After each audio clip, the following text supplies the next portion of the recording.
people, make sure that you go ahead and check out the B-Line Entertainment Stuff and Things shop. We got all merchandise that you're looking for, everything to promote the show. That's right, from hats to glasses to cups to sweatshirts to t-shirts, you name it. Boys, girls, babies, whoever wants to show off that they love watching the B-Line Entertainment LLC. We can't wait to see you in your brand new gear.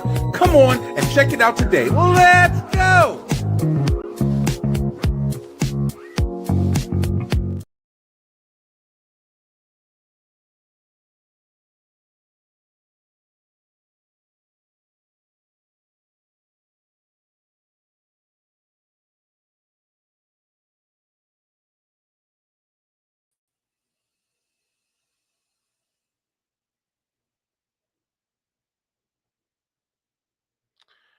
Sorry, guys. I don't know what's going on. Stuff is over here tripping. I don't know what that was all about. Not no Halloween special either. Yo, check it out. What's good, guys? It's me, Brian B. We back at it. It's another Tuesday night, and definitely glad to be here. A lot going on, a lot to talk about. Hopefully, you guys can hear me okay. I don't know. My equipment has been tripping lately, bro. Tripping. Trying to make sure everything sounds good. Everything looks good. Looks like it's still playing. All right, so y'all look good.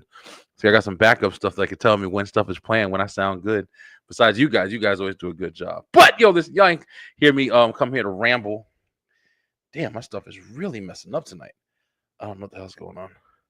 Yeah, sound guy, sound producer. We run through a whole a whole process before we start the show every week too. But yo, you never know. It's live, man. It's the live television or whatever. Things or whatever. I can't hear shit on my headphones. All right. Hopefully y'all hear me. All right. I'm sure we good. But this is the B-Line Web Show, and it's another Tuesday night, and I'm definitely glad to be back on. Got a lot to talk about tonight, man. I'm going to have some really interesting conversations tonight. Hopefully you guys are interested. All right. Yeah. I'm just making sure everything's good. All right, but yeah, we're gonna have some really good conversation, man. Some news stories that's been popping off that I've been wanting to talk about, and I'm gonna take advantage of that tonight. But listen, if you haven't already, please go and head on over to YouTube. Make sure that you like, make sure that you share, make sure that you're subscribing to the channel because we have a lot of stuff that's coming on, that's going on, and we want you guys to see it. And that's where you can see everything that we've done before, everything that we've done previously. All the channels are there, all the shows are all online for you to view and enjoy. I cannot believe that I'm having this much effing trouble right now. It is pissing me off a little bit. But I'll tell you what we're going to do is we're going to play the intro to let you know where we at. So let's go! Straight to the point, baby. It's going down in 3, 2, 1.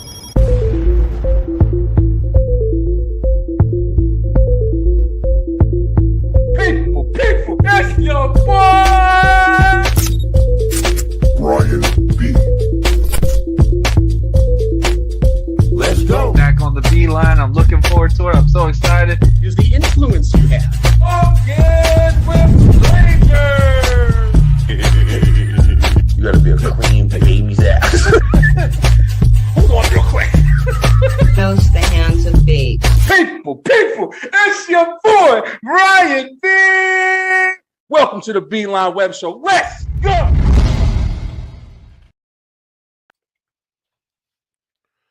That's right. All right. Listen, guys, it's another night, and I'm just giving up on some of the shit that I got right now. I thought I fixed everything. I don't know. I've been having some real bad technical difficulties with stuff lately, but that's the nature of the beast, bro. That's one of the things, I wanted to come on and talk about tonight, before we start talking about, some of the news topics we're going to talk about. Listen, I've been finding myself in this weird place once again. You know what I'm saying? I know it's growing, it's getting older and stuff like that, maturing in different ways. I'm definitely trying to figure out different ways to handle stress and pressure and success or facing challenges. I don't know, call it what you want, man. But I've really been paying attention to how I handle situations. It's been important, bro, because a lot of things have been going on. I've really been coming through some paths in the road where I'm just like, if I go this way, everything can be this, everything can be safe, everything can be that. But if I go this way, everything can be the way that I want it to be. And it's very uncertain, it's very unclear, it's very scary. And I don't know what it is, man, but I've always been a risk taker, but it's different when you have like a family and you got people who are relying on you. You kind of feel trapped, man. You feel like you can't really take those kind of risks anymore. And I've really been trying to face those challenges lately, man. When you're a dad, and especially like as a dad, like I feel for like single parents and single moms and stuff like that who really strive their hardest to try to go to school, go drop the kids at daycare, then come home. They're reading a book and doing hair at the same time and shit. Like it's incredible, man. When you start to get older, one of the biggest things you realize first is time on your damn listen. Time is not on your side, man. I say to myself more than I've ever said to myself every single day now, there is not enough time in the day. And as somebody who's not really the most scheduled or structured, I'll tell you right now, I'm trying to find so many different ways to stop having like time into like stretch my time as much as I possibly can. Hold on, guys. Let me just fix these.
All right, guys. Damn. Yo, listen, it happens, bro. It hasn't happened to me in a long time, but I don't know. I literally have started, just like I said, stuff has just been going really weird with my system. I really hope it's not my computer. I've been trying to get a job and just do a whole bunch of. Man, I guess this all ties into what the fuck I'm talking about because, literally, bro, this is the frustration that I'm talking about. Like, do you guys understand? Like, when you get into these weird ass positions where it's like, you feel like you have to do what the fuck the world is telling you to do. You feel me? Like you have to do everything that you're supposed to do because it's what's supposed to be done and all this bullshit. And you never get the chance to like fucking do what you want to do because if you go this way, like I said, routes and shit, right? If you go this way, yeah, everything's gonna be good. You'll be working some bullshit fucking job, struggling for your whole life still. It don't even fucking matter. The only thing that's gonna be better, I guess, is you'll have more stability. It'll be more safety, barely, but it'll be a little bit more. You'll have a guaranteed motherfucking check that'll come into your house every week or 2 weeks or whatever they want to do for you. But on the other hand, you have this fucking awesome opportunity to try as hard as you can and build as much as you fucking can and not just live by other people's standards and rules and laws and bullshit, but live and enjoy your fucking life, yo. And that's like the shit that I've been dealing with right now, bro.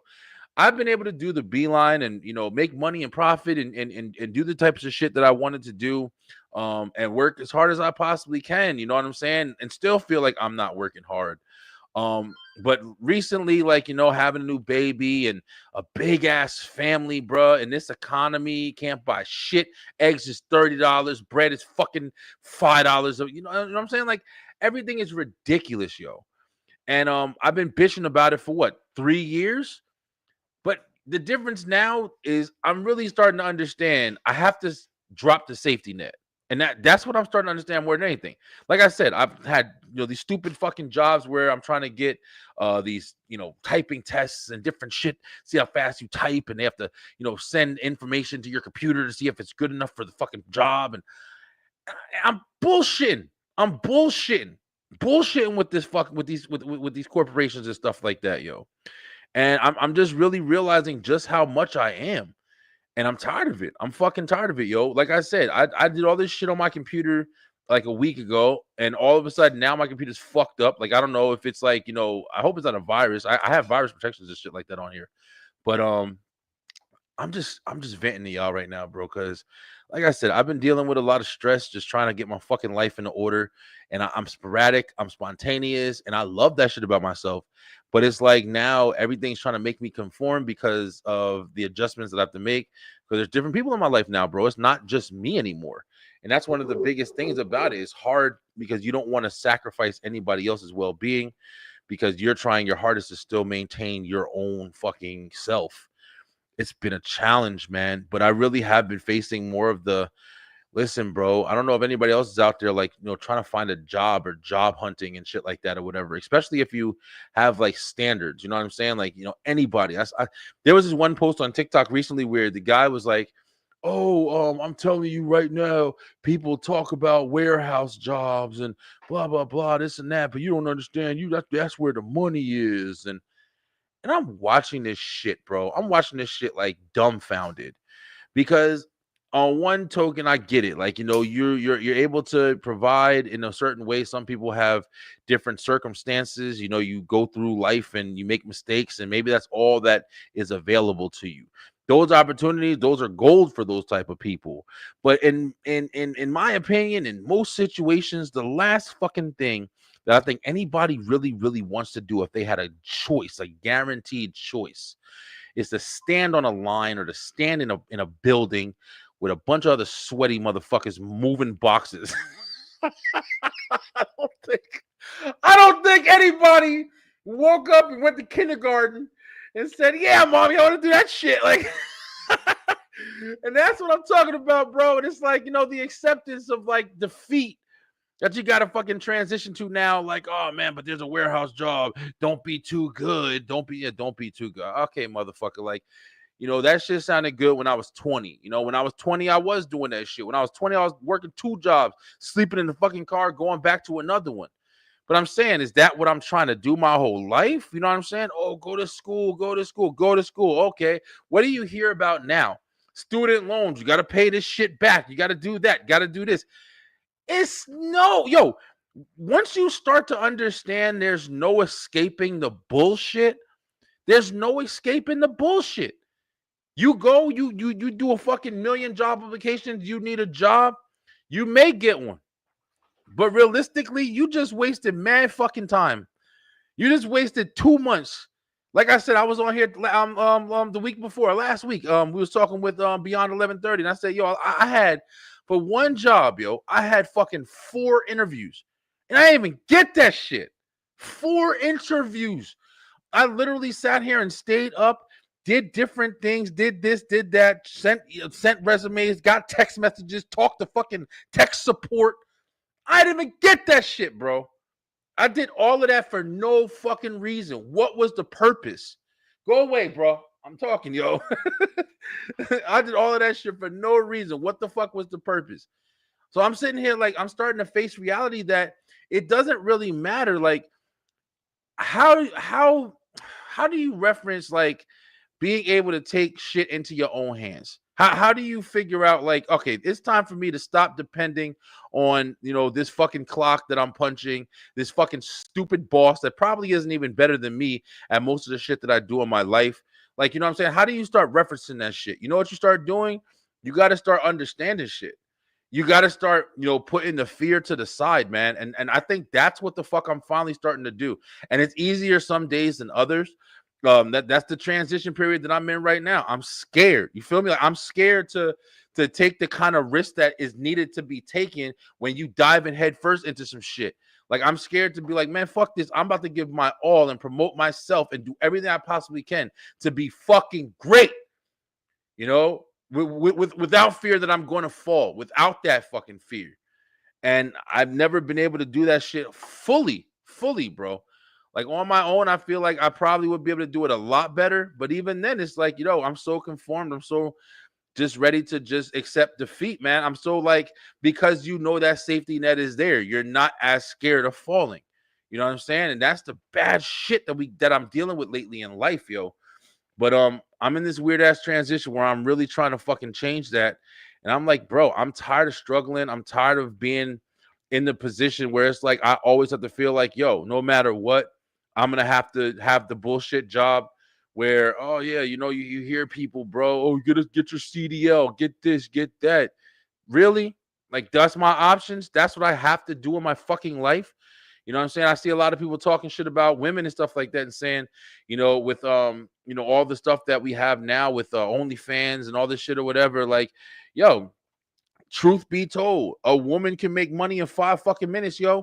I'm not saying they're gonna be like, you know, hundreds of thousands of dollars and shit, but yo, the nature of the beast, men, they go and click on some girl's fucking toes or some goofy shit like that, and it's way more, you know, understood that shit happens way more than vice versa. You know, I don't hear too many stories about women clicking pictures of, you know, dudes' underwears and shit like. Sending them in the mail and all this other bullshit. Bro, listen, you gotta fucking call it what it is.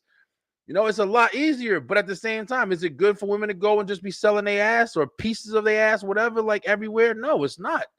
So it's the same kind of battle, bro. You got to understand, even though the opportunity is there, even though the safety net is there, yo, how much longer are you supposed to just accept defeat with this bullshit, bro?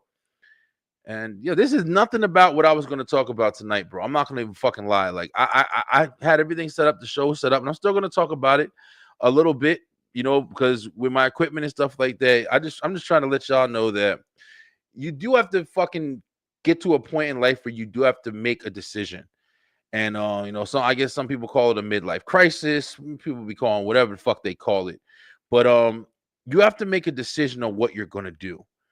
And you know, if you're a person that's with a company and you're working at a company and you've been there for years and you love it and they give you a Christmas bonus every fucking year and they pat you on the head and tell you you're a good boy and you've been that bitch 30 fucking years, yo, good luck, good job, bro. There's people that retire from Burger King and shit. It was a thing, give him $10,000. Oh, he retired, he's working at Burger King since he was fucking 14, now he's 67.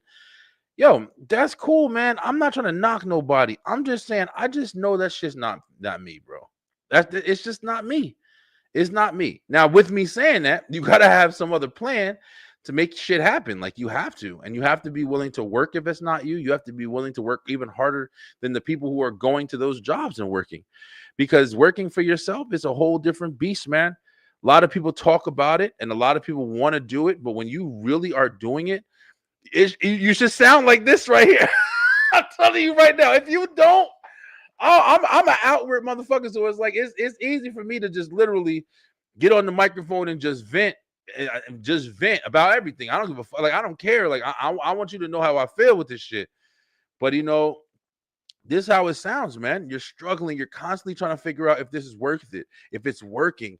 You're constantly trying to figure out if your family is going to be okay because you're taking chances. You're doing things that are against the fucking, or that are against the grain. And it's like, you don't even know if it's going to happen. Maybe one day it's good and then fucking the rest of the month is bad. And then it's like, it's too late to start something else. And it's really challenging, man. And it's scary as shit.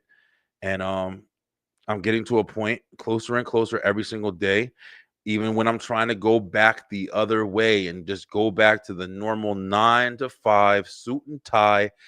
You tell me what I do when I say yes, sir, and do it for you. Life. I'm fucking tired of it, bro.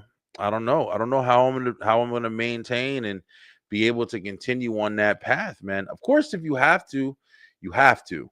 But I've been fighting back from the system for a couple of years now, man, and I've been okay. Y'all see me, shit. I've been upgrading the studios and doing all this, and it's not on anybody's back. I'm still able to do what I'm doing, but I'm just saying, like, it is a fucking battle, yo. It's a battle. It's an uphill battle, and I'm still going forward. I'm still going forward. When shit starts to mess up, like the equipment tonight, just throws you in a loop to where it's just like, damn. It makes you feel like, damn, if something fucks up, like, damn, this is one more reason why this shit isn't gonna work. Like, damn, I can't have shit fucking up. What if everything fucks up? What if the internet goes out? What if this and that? You got mad things you got to question. But at the end of the day, you have to do what you got to do to make shit happen, yo. That's pretty much the bottom line. But anyway, bro, this is the B-Line Web Show. Sorry about the little inconvenience with everything messing up a little bit there, but I guess maybe that's for a purpose. Maybe I was supposed to, preach this shit to somebody right now. I'm definitely taking care of my equipment. I got to make sure everything is good, bro. I got to make my shit really good because I got to fix the shit once and for all. But guys, listen, man, just jumping into the topics now. Like I wanted to jump on tonight and talk about some of the news and stuff like that, stories and stuff like that's been going on recently, man. If you guys have been paying attention, our world is changing fast, yo. Our world is changing fast, and every day it seems like there's new stories and there's new things that are coming out. And the difference between the things that are coming out now is it's really fucking with reality. And by reality, I mean your reality, your perspective, your perception, your vision, point blank. And Google recently just came out with a new product. If you guys have been checking it out, it's called the Google VO3. And I miss Google VO2 and 1. I'm definitely, wasn't up and informed about that stuff or whatever, but we're on the VO3 now. And it hasn't even been that long, man. It literally has just been, recently we just have seen this type of AI advancements and stuff like that, where you're seeing, all the pictures and people are using AI to transform themselves into the Simpsons characters and bullshit and just kind of having fun with it. And you forget about it. Like, stuff you're having fun with, people are literally using, in a ground basement freaking layer right now to, manipulate the masses. And it's getting scarier. It's getting scary because it's getting harder to really to decipher what's real and what's fake. And I think that's the scary part that we're going into in this new year. Like, in these new years, I know that, we've had stories about, people making these videos and kind of basically making it seem like, oh, the celebrity said this, and one celebrity saying, oh, John's mom is a bitch, and then John watches that video and he's like, what the hell did we know Martin Lawrence just say? And then all of a sudden, somebody's going at Martin Lawrence and like, wait a minute, that wasn't real, bro. That wasn't real. You literally don't know what's real and what's fake anymore. That's some scary shit. that's some real scary shit. Besides that, even, you have all these new things that's showing you, like, if the AI intelligence keeps growing at the rate that it's going. I mean, you seeing stuff that's saying like, hey man, 6 months from now, the world may be a little bit more unrecognizable. It may be a whole different kind of future that we're establishing in a very short time. You think it would take, oh man, that's going to be 40, 50 years from now. But if shit is advancing rapidly and growing and learning, look at Chat GPT, bruh. Literally, go put anything into Chat GPT. For people who haven't used Chat GPT yet, you guys really need to at least just see what's going on, bro. Even if you don't want to utilize the service, it's free. The shit is free. Like, you can pay for a version, but most of it is free, bro. You go in there and you type in whatever the fuck you want to type in. I've typed in stuff about the show. I've typed in a whole bunch of different things, man. It'll literally draw out maps to stuff, your history, like different things that you've done, everything that it can collect within seconds online. It just dives online and it finds any kind of sources for what you're talking about. That's what I think people forget, bro. AI and artificial intelligence and all this stuff, whatever, it's all building off of all the information that has been fed into the internet off of all these years, for however long the internet has been alive. Like, it's just all the information is a collective hive mind mentality. And that is fucking sane. That is insane. The search histories, the damn stuff that you've watched, the stuff that anybody has watched, bro. Anything anybody has looked up, it's learned from all of that information. Literally building a supreme being off the minds of the masses, bro. It's horror movie, sci-fi thriller shit, and it's insanity, bro. But yo, check it out. I got a couple TikTok videos we're gonna see if we can watch real quick, because it all kind of stems from this premise. But let's go ahead and check out one right now. Hopefully I can get everything working right, because like I said, things have been crazy tonight, but I think we're gonna be okay. All right, let's check it out. This is one that I just saw recently, and it kind of blew my mind, because it's like, it's depicting something that y'all check it out. Tell me what you think. In 5 years, you won't apply for jobs, you won't schedule your doctor, you won't even think about paying bills. AI will handle it all, and most people aren't ready. Right now, you still control your calendar, your bills, your decisions, but that window is closing fast. In the next 5 years, your job search, AI will scan millions of positions, tailor your resume, submit applications, and schedule interviews, all while you sleep. Your daily schedule, AI will analyze your sleep, traffic, meetings, and automatically adjust your calendar to optimize your time and energy before you even wake up. Your health, wearable devices will feed real-time data to AI systems. Early disease detection, instant. Medication adjustments, automated.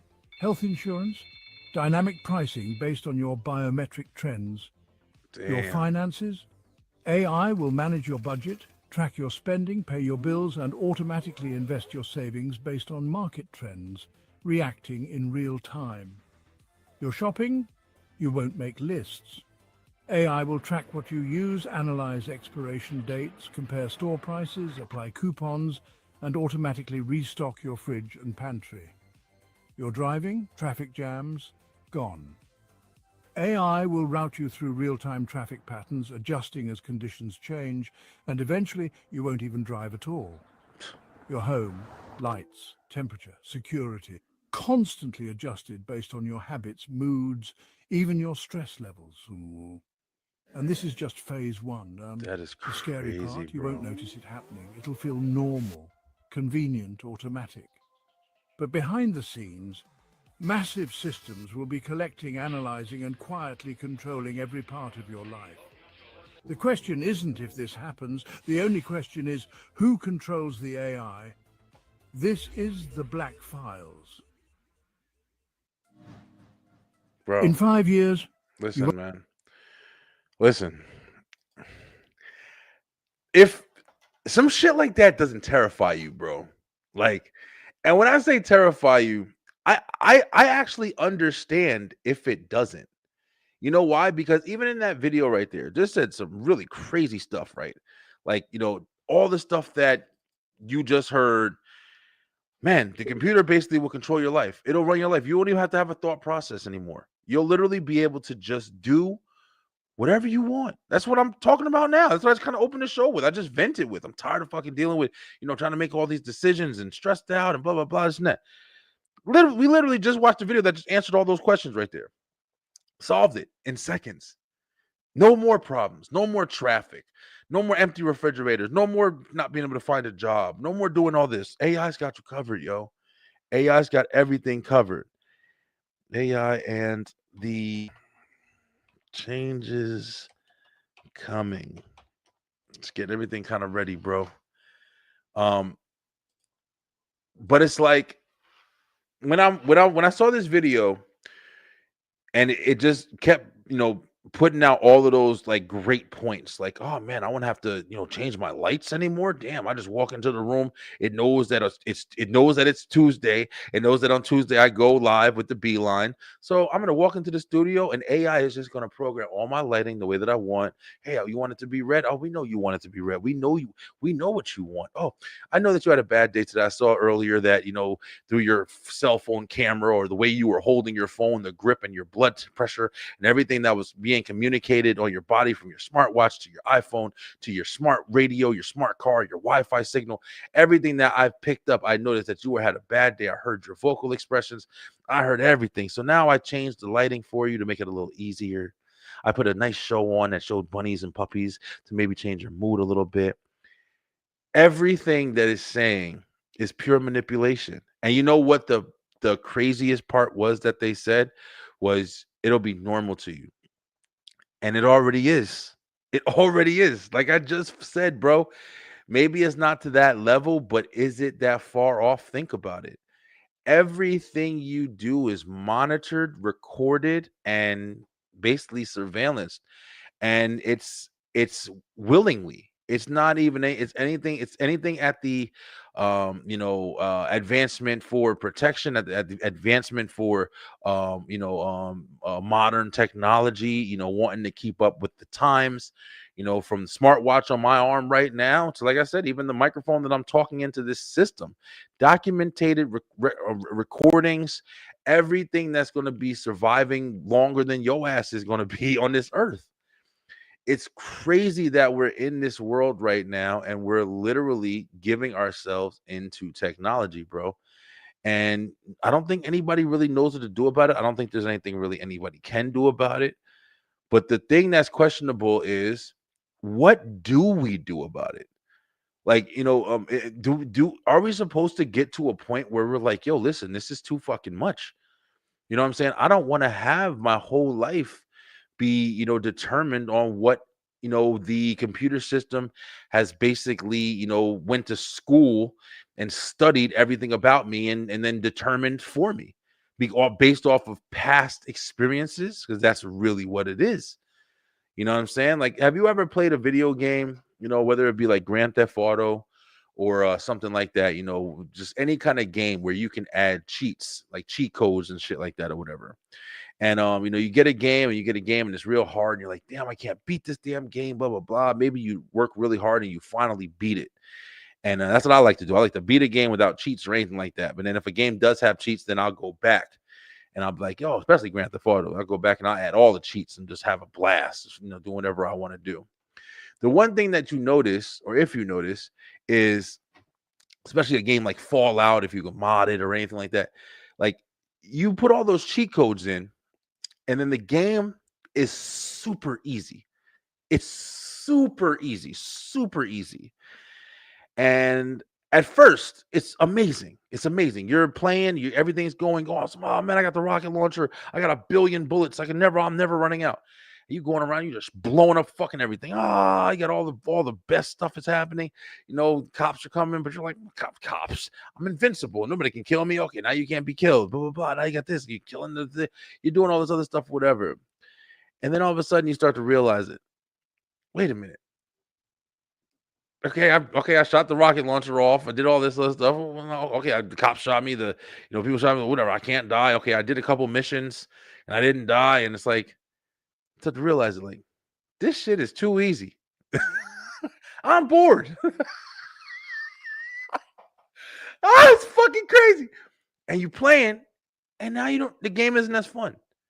The game's not as fun. Why? Because you literally went and you overindulged and you were too satisfied. You were too satisfied. You were overly fucking exerted. All of your wildest dreams came true. Everything was handed to you on a platter, and it was easy. That's why it's called cheating. You know what I'm saying? Like, you get the cheats for the game, and you blow everything up, and you're like, man, that was easy. Okay, I won already. There was a game a while ago where it was like you were able to, like, break out the system or something like that, or you can go out the board and you go up in the air and you just jump over and you end up in like 40 seconds. You end up all the way at the end of the game. I think it was like Outlast, and you end up all the way at the game, and then you beat the game. It's like 40 seconds. Okay, you beat the game in 40 seconds. You didn't even play the fucking game. Like, are you playing the game to beat it? Or are you playing the game to experience it? Are you playing the game to understand it? To learn from it. See how the next game can be better, to maybe make a game of your own one day. Or are you playing it just to conquer? Just say, I won. You walk in the door of your house and there's a towel handed to you, wiping your forehead. You instantly take a shower. It takes your clothes off, puts your night clothes on for you, and then picks you up and sits you on the couch and has a coffee and everything ready for you. That's awesome. That's awesome. On day one. But about the third, fourth day, you're going to be like, can I just fucking walk myself? I don't want this fucking coffee today. Oh, we know. We got your Kool-Aid. Oh, fuck. I just want it to be surprised. Like, you know everything that I want, motherfucker. But the thing is, it doesn't. It doesn't know everything that you want because you don't even know what you want. And that's the spontaneousness that's being taken away with all this shit trying to conform your fucking life for you. Bro, this conversation to have by myself is hard. It's one-sided, but it's also my complete, like, understanding, sharing with you guys, like, talking about it. It's scary as hell, man. And the manipulation that I think that's coming with the future, bro, it's terrifying, bro. Like, I was just watching another thing, like you saw Elon Musk, this whole Stargate shit, let me see if I still got the video. Like, it's like these guys are forming a fucking city, bro. And the idea behind it, these aren't people that are just nobodies. Like, I'm thinking, oh, the professor from, Florida University is, nah, these are motherfuckers that's running the country, bro. Some of the richest in the world, some of the smartest in the world. We don't even know if Elon Musk is fucking human or not. Listen, bro, I wish I was joking, yo. I wish I was fucking joking. Check this shit out.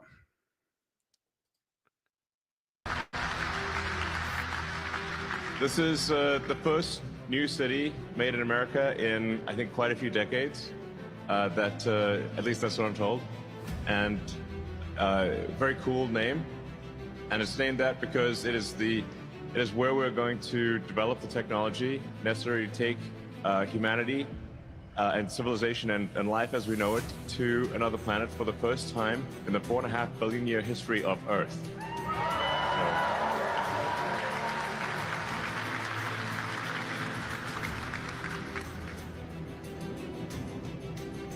So go with this little.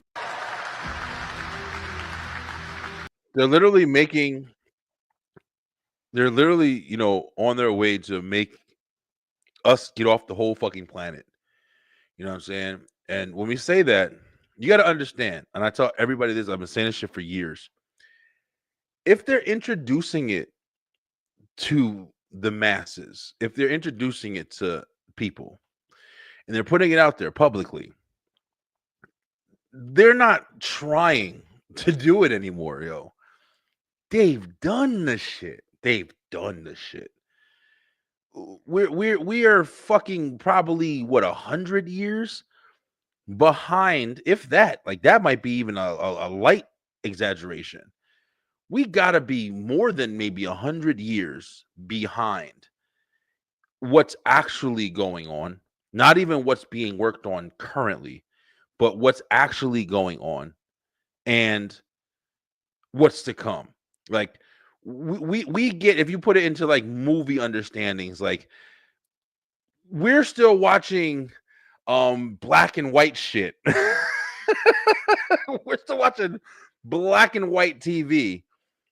And these motherfuckers got, 8K and high resolution and shit like that. If you put it in that kind of understanding, like that's what I'm trying to tell you guys. Like, if they're telling us that, hey, we're building a new city, you're building a new city. No, you've built a new city. It's been built. You're telling us about it because now you're publicizing it. You in my opinion, shit. I don't know if you've been to different planets. I don't know what's been happening. I question so much now. I believe nothing, but I don't believe everything. If that makes any fucking sense, bro. I believe that there's truth to a lot of stuff that's being talked about, but I don't just believe, oh no, okay, yeah, the earth is flat and this and that, blah, blah, blah. I don't believe everything. No, you still have to prove shit. You still have to talk about it. I still have to understand it. I still have to research it. And I still have to really, really have to understand for myself, even though I'm, open to listening to people, their conversations, their arguments, and their judgments.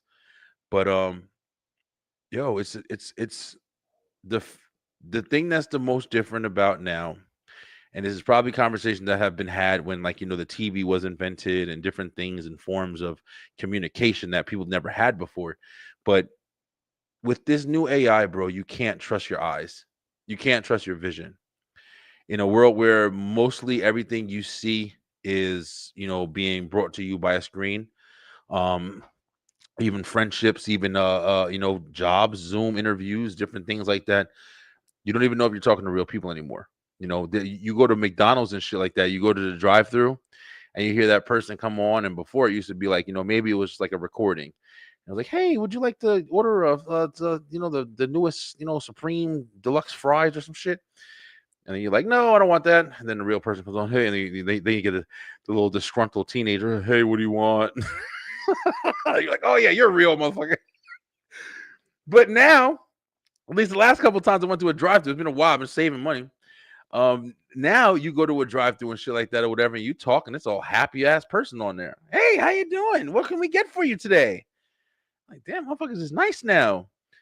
And you go and you order. Oh, would that be all? Would you like to add anything else to your order? I'm like, holy shit, man, fucking kids is getting into their jobs. And then you roll up to the window and it's a grown ass man. It's like the voice doesn't match at all. I remember I asked one day and they were like, yeah, it's automated. They have automated just drive-through shit now. So when you go up to your drive-through, pay attention. I don't know if everybody's ever noticed it, but they have automated drive-through shit. Like, everything is changing, bro. You don't know what's real anymore. You don't know what's fucking real anymore. It's scary. Scary. It's interesting. It gives you new perspective, like I said before. And I'm gonna keep just going to the same bullshit job every day. Just fucking destroying my life when the whole world's changing. I'm gonna keep doing everything like a slave, bro. Listen, stop fucking playing. God, look at my boys. Harris, what up, bro? Up in the building.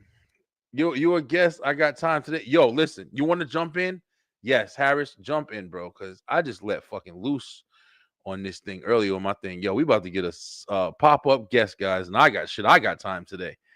Let's make it happen. I'm sending you the link right now on Facebook, bro.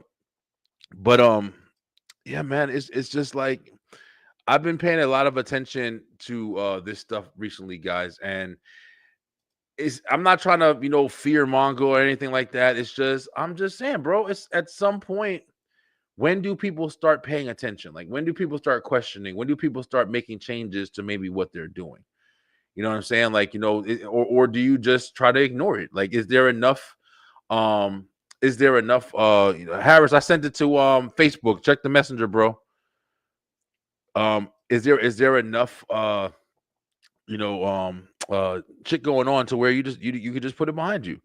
It's enough distractions. It's very hard to engage in things that are constantly like going on, that's real and that's serious and that's things that you need to pay attention to when there's so much bullshit around, bro. It's so much bullshit that's going on. You got Stranger Things coming back on. You got I watch wrestling. I love wrestling. I'm talking about wrestling and shit like that or whatever. That's why I do these multiple shows because there's different shit going on, bro. A lot of times I get told like, hey, you should probably try to just focus on the one show. And thank you.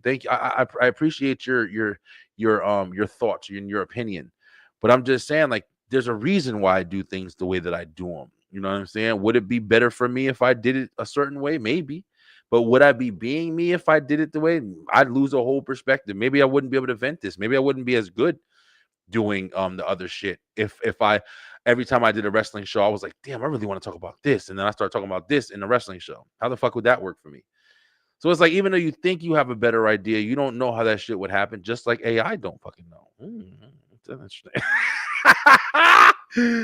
Yo, but then wouldn't it be cool to not have to go through all the bullshit, yo, and then sit there and be able to, press a button and I need a job today. And you press a button and the job, they pick a job for you. Oh, you can go here today. They'll pay you $200. And like, oh shit, okay, we got it.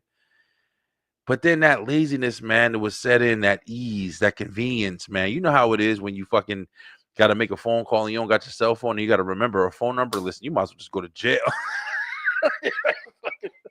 You can't remember that phone number. You got that phone number locked in your cell phone. If that cell phone is dead, you can forget about it. You don't know nobody. You can start from scratch. You might as well start building rocks, motherfucker, because you don't got nothing going for you. But yeah, man, that was a really interesting, topic that we seeing what's happening. We're gonna see what's happening, man. Might be some Terminator 2 shit going on. And you got Skynet, they building everything, and Elon Musk is over here trying to take us into the fucking Star Wars times. And whatever happens here, can we make it like fair? I want to see it. I want to see the shit. Like, you know what I'm saying? I want to be here long enough to see the shit. I want to see what's happening. I want to see the transition. And you can't see everything. And I don't want to see the end. I definitely don't want to see that. But I just want to see it. Like, I want to see what's changing. I want to see the differences that's coming. I want to see the robots walking down the street and shit like that or whatever, walking the dog for you because you're at work. I want to see it, bro. People trusting your damn robots to watch your kids for you and not take them to daycare, and the robots over there keeping the kids safe and feeding the kid on time and entertaining it. Got little robots that pops out of his chest and then plays with the kid all day. Bro, this is fucking crazy. It's a real life movie, yo. It's a real life movie. But we're gonna see what happens, man. Harris said he's gonna jump on. Harris is drinking again, so we're gonna have him come on with us, and we're gonna be talking about this next topic. I don't know if he wants to talk about something on this topic as well. But yo, listen, another big thing is another story that I saw. I'm trying not to jump into it before he comes on. I want to give him the chance to talk about this shit too. But I guess I'll just jump into something else. Something else that's been kind of bothering me a little bit lately with it kind of touches both topics, but I'm kind of tired of people's lack of understanding for each other, bro. This is a big thing. It's something that I know a lot of people have talked about. There's not a lot of compassion, man, when you're dealing with people anymore, bro. It's very difficult. Like, I'm not saying that, you have to be the most sentimental person in the world. But it's just like, give people a break, man. Like, I'm tired of seeing like these people walking around and you can't hold the door open for nobody. You can't wash your hands, knock on the bathroom door. You know what I'm saying? Ask somebody if they need help with something. Like, people are just like have a really nasty mentality, man. And I don't know if that's what's being shopped more than anything. Another reason, and I'm going to blame it for what it is, because you see all these stupid people out here trying to go viral and making up all these stupid situations where it's like either you're pulling pranks on people or it's just a lot of stupidity, man. And you're causing a lot of people grief for no fucking reason, just at your own entertainment. And I don't know how that's going to stop. I don't know if that ever will stop. I don't know if that's going to keep coming with just the world of people trying to, basically make it, by being a clown.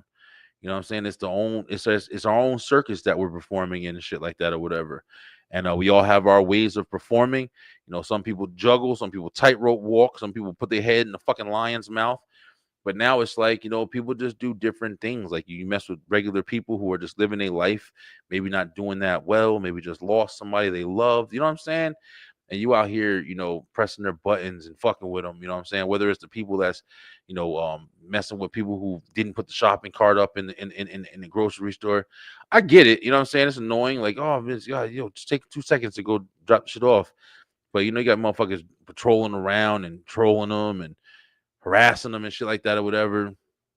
I don't know, man. It's just weird. It's like people aren't accepting like responsibility for being fucking humane at this point, bro. Everybody just wants to be engaging. And there's a problem with that shit in itself. Like, being engaging gets your ass in bad predicaments. And to a degree, even though I don't agree, I don't want to promote violence or anything like that or whatever, but to a degree, you have to understand, man, if you're gonna promote that type of shit, if you're gonna, put yourself in a position where you feel like you can always maintain order or like, reprimand somebody or, place yourself in a position of authority that you don't fucking belong in, you're opening yourself up for whatever retaliation happens. And I think people really, really need to start learning that shit, man. Whether it be the Karens or whoever, bro, just walking up to people, just disrespecting the shit out of them, like they have the ability. Like you don't know what a person's going through. You know what I'm saying? You don't know what a person's got going on in their fucking life. So it's like to be able to sit around and just deem yourself the fucking king of right kingdom and shit. Yo, listen, guys, we got somebody on with us that ain't been on for a little while, but I'm very, very glad he's on because we wanted to talk to him for a while, and I know we're gonna have some crazy ass conversations, especially what else I got to talk about tonight. But from the Harris is Drinking Again podcast, my boy Harris, what up, Harry? Harry's drinking again. There we go. It's been a while. Holy shit, it's been a while. Yo, what up, bro? The mic on? Okay, he's getting his mic good. Listen, bro. Yeah, I don't know if you saw the beginning of the show, but this might have been the longest break I ever took because of my technical fucking problems. So I get it. But just wasn't plugged in. There we go. What up, Harry? What's good, brother? Good, man. How you doing, brother? How you doing? Thank you for having me again, B-Line. Thank you for having me. Yes, you didn't sir, have bro. to. Thank you, man. I don't know if you got my message the other day. I thought, I sent you. I'm trying to get these other cats on. Maybe you and Steady's pub. I know you've been a busy man, but I was like, man, yeah, B-Line trying to ghost me now, man. He tired of working. He tired of fucking around. I saw the email. You know what, bro? I'm always looking at the messenger and Facebook, and I was doing something, and I was sitting there. I was downloading some stuff for my son, and I was screen recording or whatever. And I was looking at that. I was like, all right, Harris has hit me up yet. I don't know if he did this. And after a minute, I think I just dipped off and I forgot about it. But I saw you emailed me the next morning. So yeah, that was just my fault. No, but yeah, I'm glad that you came on, bro. Because yeah, I opened the show with a blaze, bro. I vented hard, bro. Because yeah, because like you just, my equipment's been fucking up. I've been job hunting and stuff like that. And with these jobs, there's been certain ones where I've had to take these speed tests for like, if you're typing and shit like that or whatever. And I'm not no fucking, one of them 300 words a minute motherfuckers. Like, nah, bro. I'm a clickety clack motherfucker. I got turned down a job as a reservation agent at a very prominent casino hotel here because I didn't type fast enough. That shit is crazy. That also shows you the importance of it, though. That's the other side of it. And with the world that we're in now, it's like if you have to have that skill, then why is there not more focus on that shit? If motherfuckers is literally getting turned down and you can't provide for your family because they're saying, oh, you can't type 35 words a minute or whatever, you can't put your fingers on the keyboard and look at the screen and fucking type full paragraph. I can't do that shit. I look at the motherfucking I think we fucking 20 minutes to type some big ass words. Oh yeah. But I was just going off because, like, I've had to download a couple of different things to take some of these tests for these jobs. And they've been fucking my computer up, bro. And it's like, at the end of the day, this is my real career. You feel me? Like, so it's like if that bullshit that I didn't even get is over here fucking up my real shit, like it makes me feel like, why am I wasting my, you know what I'm saying? Like, that was the whole thing I was talking about when I first started. Because I was legit. It wasn't no plan to talk about. It was just, I'm legit tired of trying to fucking be safe with these bullshit jobs. Yeah. Instead of just like, going into full business for myself, bro. I don't give a fuck, yo. If I got to sell hot dogs and crayons at the park on Sundays, nigga, like that's the world I'm in right now, bro. Yep. How about you? How's everything been? Everything's good, man. Some change, season's about to change, summer's about to start, so we got some life changes coming up again. But some good ones. Still bartending, trying to grind over here. But everything's good. Family's good. I just seen Brother Ray the other day. We don't hang out too often currently, but he's trying to sell food or whatever. And then me and my buddy, we just did our first, I'll say a soft opening of our lemonade stand right here in the driveway.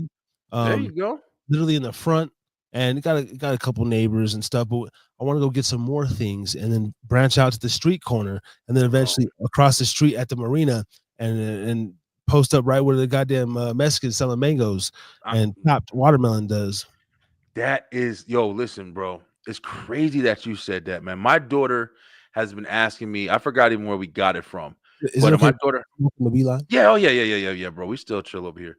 My daughter has been asking me to make a lemonade stand. She wants to do a lemonade stand. I told her that we're definitely going to do it. I was going to do it more when because we just got done home. This is my first year of homeschooling, bro, and it went amazing. My daughter's kindergarten graduation, we just do a party for everything, but she's on a first grade level, everything, bro. But it's like I was gonna wait for the school shit. But when we went to the park recently, we went to a park just to let the kids play around on a Sunday. And it was a big ass park, bro. They have soccer fields, a whole bunch of soccer fields in the middle. They got a big track. You walk around, and they had people selling like ice cream. It was a nice pink truck set up with umbrellas and shit. And there's a whole bunch of fucking people out there, bro. And I was just saying to myself, like, yo, and me and my wife were kind of joking about it. I got some carts that we take, like if we go to the beach or something, we got some carts. Yo, throw some damn chips and some sodas up in there. Throw some business cards, put a fucking big banner on the front of that bitch, the B-Line Entertainment LLC, and let people come over. Yo, chips 25 cents, dollar sodas. Get a cold soda, get a bag of chips, and learn about my business, yo. That's the kind of shit that I'm thinking about recently, bro. It's like, and like I was saying, Harris, it's crazy because the shit that holds me back from doing that shit, bro. Me thinking, ain't nobody gonna buy this shit. Ain't nobody gonna come talk to me. Ain't nobody gonna want to know about this shit, bro. That's constant. That's the only fucking reason why I didn't just have that thought and say, hold on, I'll be right back. I'm gonna go to the house and get the shit real fast and just do it real fast. I was drinking again. Yeah. But, it helps to have, if your significant other will help you with it and you guys are partners on that level, great. If you don't have that, you need a brother, a homeboy, just a motivated coworker from your normal job to like really assist you, or your kids are old enough to like start just helping you. Yo, man, grab that shit. Let's go. We just going. We're gonna go sell food. Fuck it. For real. In this day and age, as we get older, man, our friends, it's like it's just not how it was. And I have even dreams with the podcasting. I want to do so much more. I want to go around town at, different. I can't just go with I could walk in, hey, with my fucking phone. Hey, no. Yep. I need that dedicated person with the better camera, whatever. But just to be there, I'm gonna go in and talk to this motherfucker. You just keep that bitch rolling. It's a different. Yeah, it's a different feel. It's more of a professional. I listen. I say the same shit, bro. I was just talking about that with like the setups and stuff like that. Like you just said, even with the phone, like it's one thing where it's like, and this isn't a knock on anybody, man. This isn't a knock on anybody, but it's just my opinion. I've been doing this shit for 5 fucking years, bro. I know you've been doing it for a while. We know a lot of people who've been doing this shit for a long time. In my opinion, like if you still pulling out your phone and pulling it out, I commend your your commitment. I commend your dedication to doing it. But you haven't tried to advance. You haven't tried to build and say, listen, man, fuck this phone. I need to get me a microphone. I need to get me a camera. I'm doing this shit for this long. I need a ring light. You know what I'm saying? Like I gotta upgrade. Yeah. If I'm going out, like you said, with a fucking, just imagine how it looks, bro. You in a store, you in a Walmart, and you just shopping. You shop for your bulls. You go out in your drawers. You don't even give a fuck. You go out in your drawers and you getting your little peaches and your little bacon and shit. And then somebody walks up to you with their phone. Everybody got a fucking phone. Who cares? Who this goofy nigga? He got a sweater on. He got a whatever. He don't got shit. He ain't about nothing. And he walks up to you and says, "Hey, I'm doing an interview for my fucking class or whatever." You don't care. You don't give immediately. You don't care. But just imagine the motherfuckers walking to you. You got a guy. He got a camera. And I ain't talking about a cell phone camera pointing like your fucking goofy friend. You got that He got a DSLR. camera. Yeah, with that Rode mic attachment, that really nice one. That I'm telling you. And Tell you got your gear on, your camera- badge. he got a guy with an umbrella over him with just light. And that's the other man's. He just like, man, fuck it. I was door dashing, nigga. I was, shit. I'm telling you, know bro, him- and it's all of that shit, yo. It's all of that shit. That shit is important. But yo, you say it, and it's funny, right? But it's like that's real fucking life. Like you just said with that lemonade stand, bro. There's this little girl. I don't even know if she's little. There's this chick on fucking TikTok, bro. Yo, she's selling mini pancakes in a cup, in a pretty cup. And she got a business. She making fucking bread. Shit. She Bro, probably listen. she gonna go. Yeah. Should be pissing me off that I'm not doing it. Don't let her get the fruity pebble pancake mix, and now she's selling the because it got the colors in there, and now she puts some frosted sugar, powdered sugar. That's it. Because I'm telling my son about the upsell. We just started some bullshit lemonade. Now I'm thinking, well, I'm gonna invest in lemons because they actually got some 4 for 96 cents. Make real lemonade. I said, nah, I'll probably go Country Time, or I'll look up. Or I was even thinking about going to damn Popeyes, getting the gallon for $4, pouring that shit, diluting it a little bit, right? There you go. God, and still selling it $2 a cup as a motherfucker drive by from Popeye. There you go. There you go. If you say like, oh, this shit hit, I say, You don't even know, motherfucker. And the next thing I told him, I said, we got to do the Arnold Palmer. And I like Italian cream sodas. I might sell those. So we have the bottles of the Italian, blue raspberry syrup or raspberry, all the flavors. Yeah. Come in the glass bottle. And we got a couple flavors of those. And I said, son, so we do the maybe $2 or whatever. But then we have, if you want a strawberry lemonade, now it's $3. We got the different tiers now. Now we're offering like, bam. That's then you right. pull out snacks. Well, shit, I got some snacks too, Yo, listen, and Harris, that's fucking genius marketing. And you want to know what else? One thing you even left out? I'm telling you right now. This is the crazy part. You get that Popeyes lemonade, you keep that motherfucker. All you gotta do, change the cup. Change the cup, my nigga. That isn't that. Buy some red Solo cups from the fucking store. Draw a fucking pink flower, or buy a couple of little, look at arts and crafts crap all over the place. Yep. I'm telling you, it's crazy what people will purchase just because. Well, think about that. We get the 5-gallon bucket. Go to Costco, get the big missing, but they sell it in the gallon. Yep. You put 2 gallons in that bitch, say to one, even a half gallon of water, or 1 gallon of water. Buy 5 gallons, $25. I mean, as far as taste, Popeye's got some pretty good lemonade. Yeah. Yeah, they do. Or the sweet tea. Now you're selling the sweet tea. You get a gallon of the sweet tea, or do some Arnold Palmers. I don't know. There's a lot of shit. Bro, there's a lot of shit you could do. But we just talking lemonade. I really don't want to sit there in Country Time and get the measuring cup out. I said, how about you go buy a pre-made gallon and just put through with ice, make it look presentable. You make bread, yo. I remember my boy came to me one time a long time ago, bro. And to this day, I'm kind of mad that I didn't take him up on it. And he was talking to me about the vending machine shit. And he was like, yo, listen, I know this place that's selling a couple vending machines. Let's go in on it. And I know a couple people who do it now. And they go to Costco, they go to Sam's Club, and they go and they got a couple of vending. Maybe they own 1 or 2. And they got a couple vending machines, and they go around. You put it in a doctor's office. You make a deal with the doctor, like, hey, bro, I'll break you off, 35% of this or whatever. And you go and purchase a fucking big box of chips for what is like $18. And then you go ahead and fill up your fucking vending machine. You sell each one for $2. And the next thing you know, before we were just in some crazy shit, B-Line. I didn't even tell you guys, but I just got rid of my fucking dog recently because my dog bit my damn daughter in the face and shit. So yeah, my wife had to stop me from shooting that motherfucker. But luckily it was my older daughter, and it didn't like rip or anything like that. Like he just got shocked, and he bit her real quick, but it left a little marks on her face. And yeah, I was gonna kill that motherfucker, but we called and we had to get rid of my dog and shit. I had my dog for a while, but we were it's crazy to tell that story, to tell this little story and shit. But we were in the hospital, and for real, like we were in the hospital, and right where we were sitting, they had us in like the little kids area. It was like right from next to the other area, and 2 fucking vending machines in there, 2 vending machines. And one was selling full bottles of like soda, like 20-ounce bottles of soda. There was this one dude in there. He was just trying to get the name, the name that was on the Coca-Colas. He bought 5 of them shits. They were just sitting. I was gonna ask him if I could have one, but he just bought 5 of them fucking sodas just because he was trying to get a certain name that he saw, like the name Georgia or some shit like that was on one of the sodas.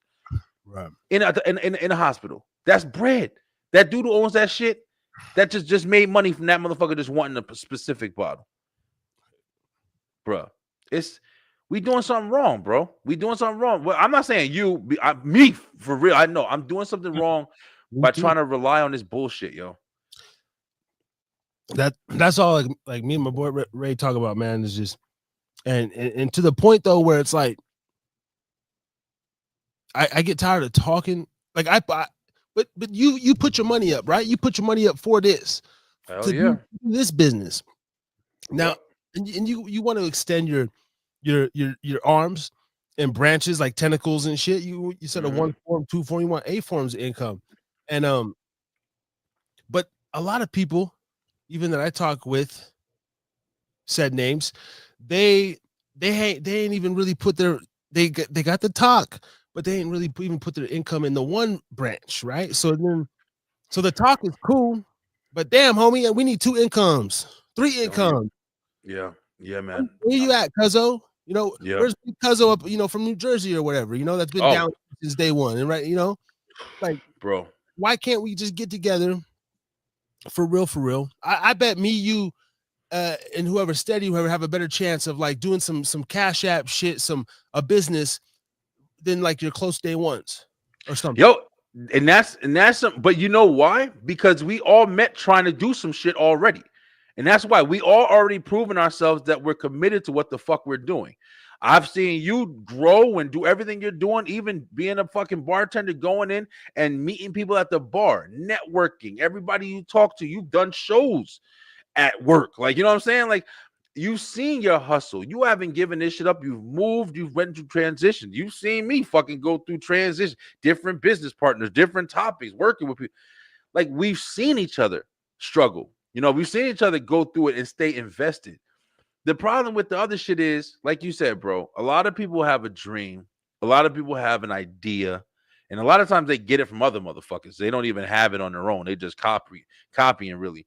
But I've had conversations with my family, and I've had conversations with people too, bro, where I'm like, listen, I don't even try to fuck with people like that anymore, because it'll be interesting for a week for these motherfuckers. It'll be interesting until something else interesting comes up. But to have that true art of dedication that you need to make it, it's fucking going on. This month right here is year number 5 that I've been doing this shit, bro. And I'm just talking about just the B-line. I've been in entertainment my whole fucking life, man.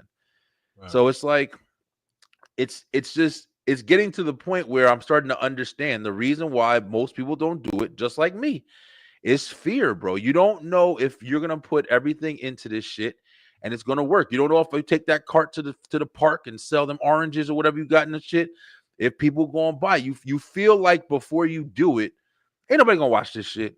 Ain't nobody gonna buy that shit. And you got motherfuckers around you.